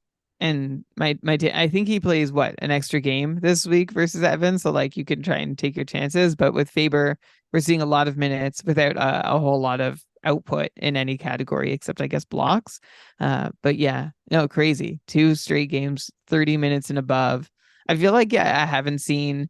I'm trying to like figure out who the last defenseman at 21 years old to play more than 30 minutes in 2 consecutive nights, let alone like 2 nights at all, has been.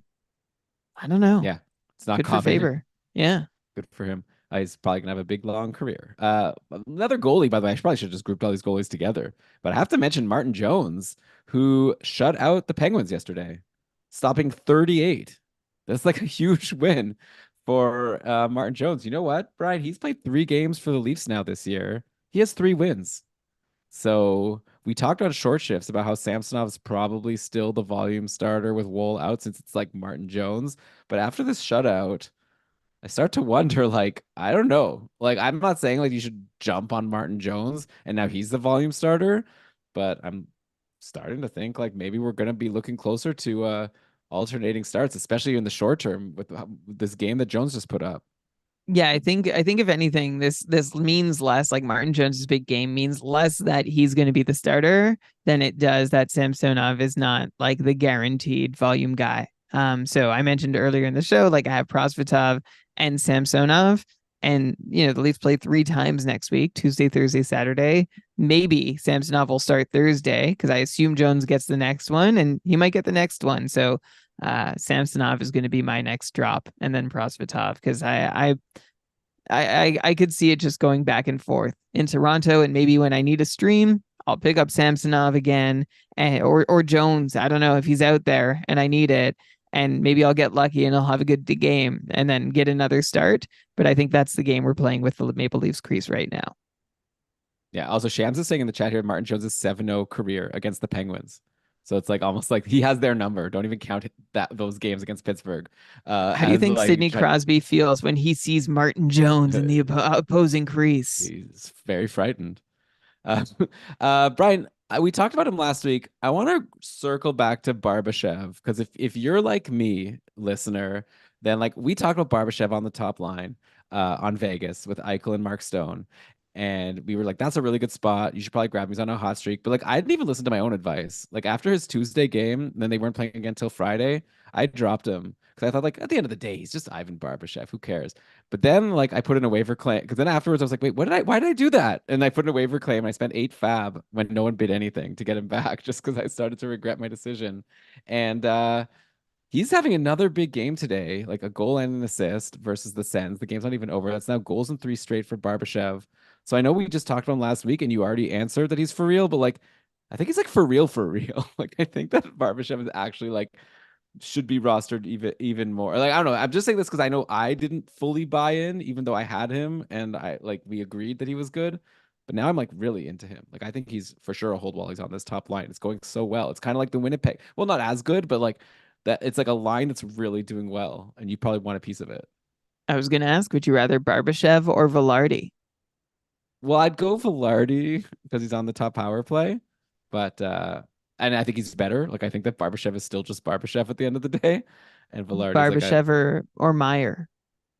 okay. Well, like I guess Meyer, like, but for just like a game now, like like Meyer obviously has such high upside, so I'm not like crazy, but like Barbashev is like you get for free. I'm not He's saying like, okay. Yeah, Barbashev is hot. All right. and he's on the top line. And he's Like on the he's top. Like top line is good. like it's not like Carconi hot. It's like it's like a little bit better than just like saying he's it's a hot. little more sustainable, but it's still not. 3 goals on his last 7 shots. That includes what he's done so far tonight in against Ottawa, and the other like goals in 3 straight now for Barbashev.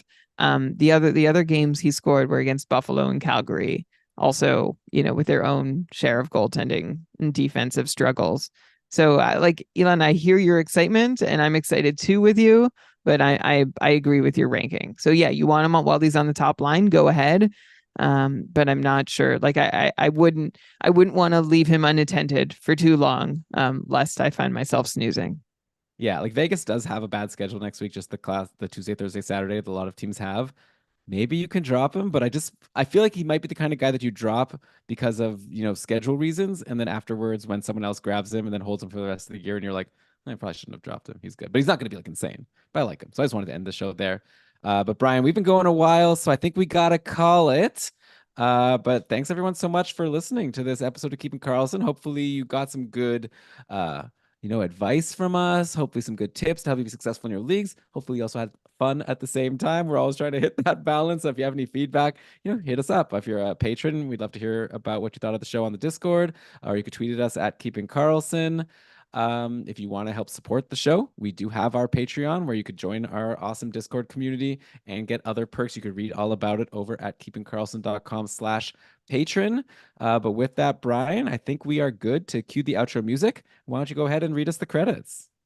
All right. This episode of the Keeping Karlsson Fantasy Hockey Podcast was presented by Dobber Hockey and powered by our patrons, including our growing roster of super supporters. Thanks, Ryan and Lucas and Top Cheese, for being our most recent ones. Thanks. We really appreciate it. And thank you, Roman, Don, Michael, Jordan, Patrick, Aaron, Philip, Ivan, Sammy, Andrea, Zachary, Tom, Ryan, David, Max, Ricard, and Patty for being with us all along the way. We appreciate you all, and to all our patrons, of course, which I think I already said. Thank you to Kevin A. Bear, our Cupful coordinator, who's doing a fantastic job replacing inactive teams, like making sure, like we have a automated Lord of the Bots. It's fantastic. We have a whole system to find teams that are inactive and might have lost their way, and to either encourage them to be active or to, as needed, find a replacement manager. If you want to be a replacement manager, kkupfl.com for more information on that.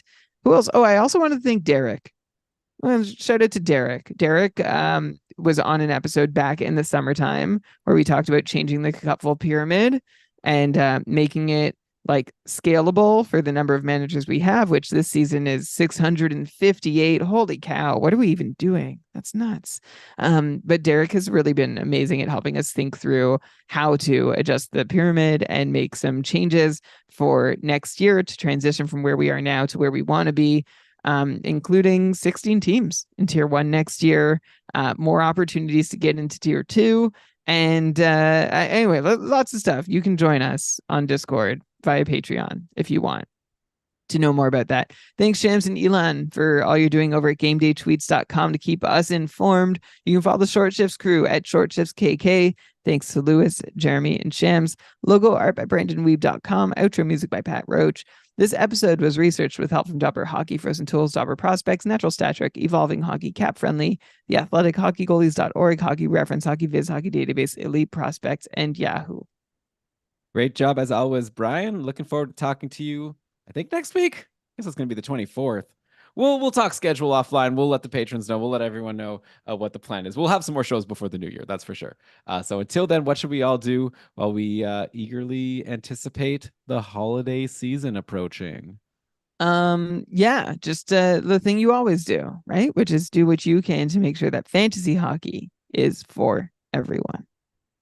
And Elon, I will be I can't do the show next week. I'm realizing. I don't know if so we'll we'll figure take it something out. offline. Yeah, we'll take it offline. We'll figure out a schedule. All right. We'll do something. Well, someone will do something.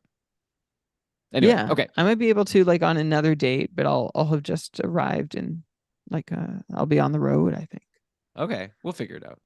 Okay. I'm sure the listeners will understand. But okay, thanks so much for joining live. See you, everybody. Pleasure as always, Brian.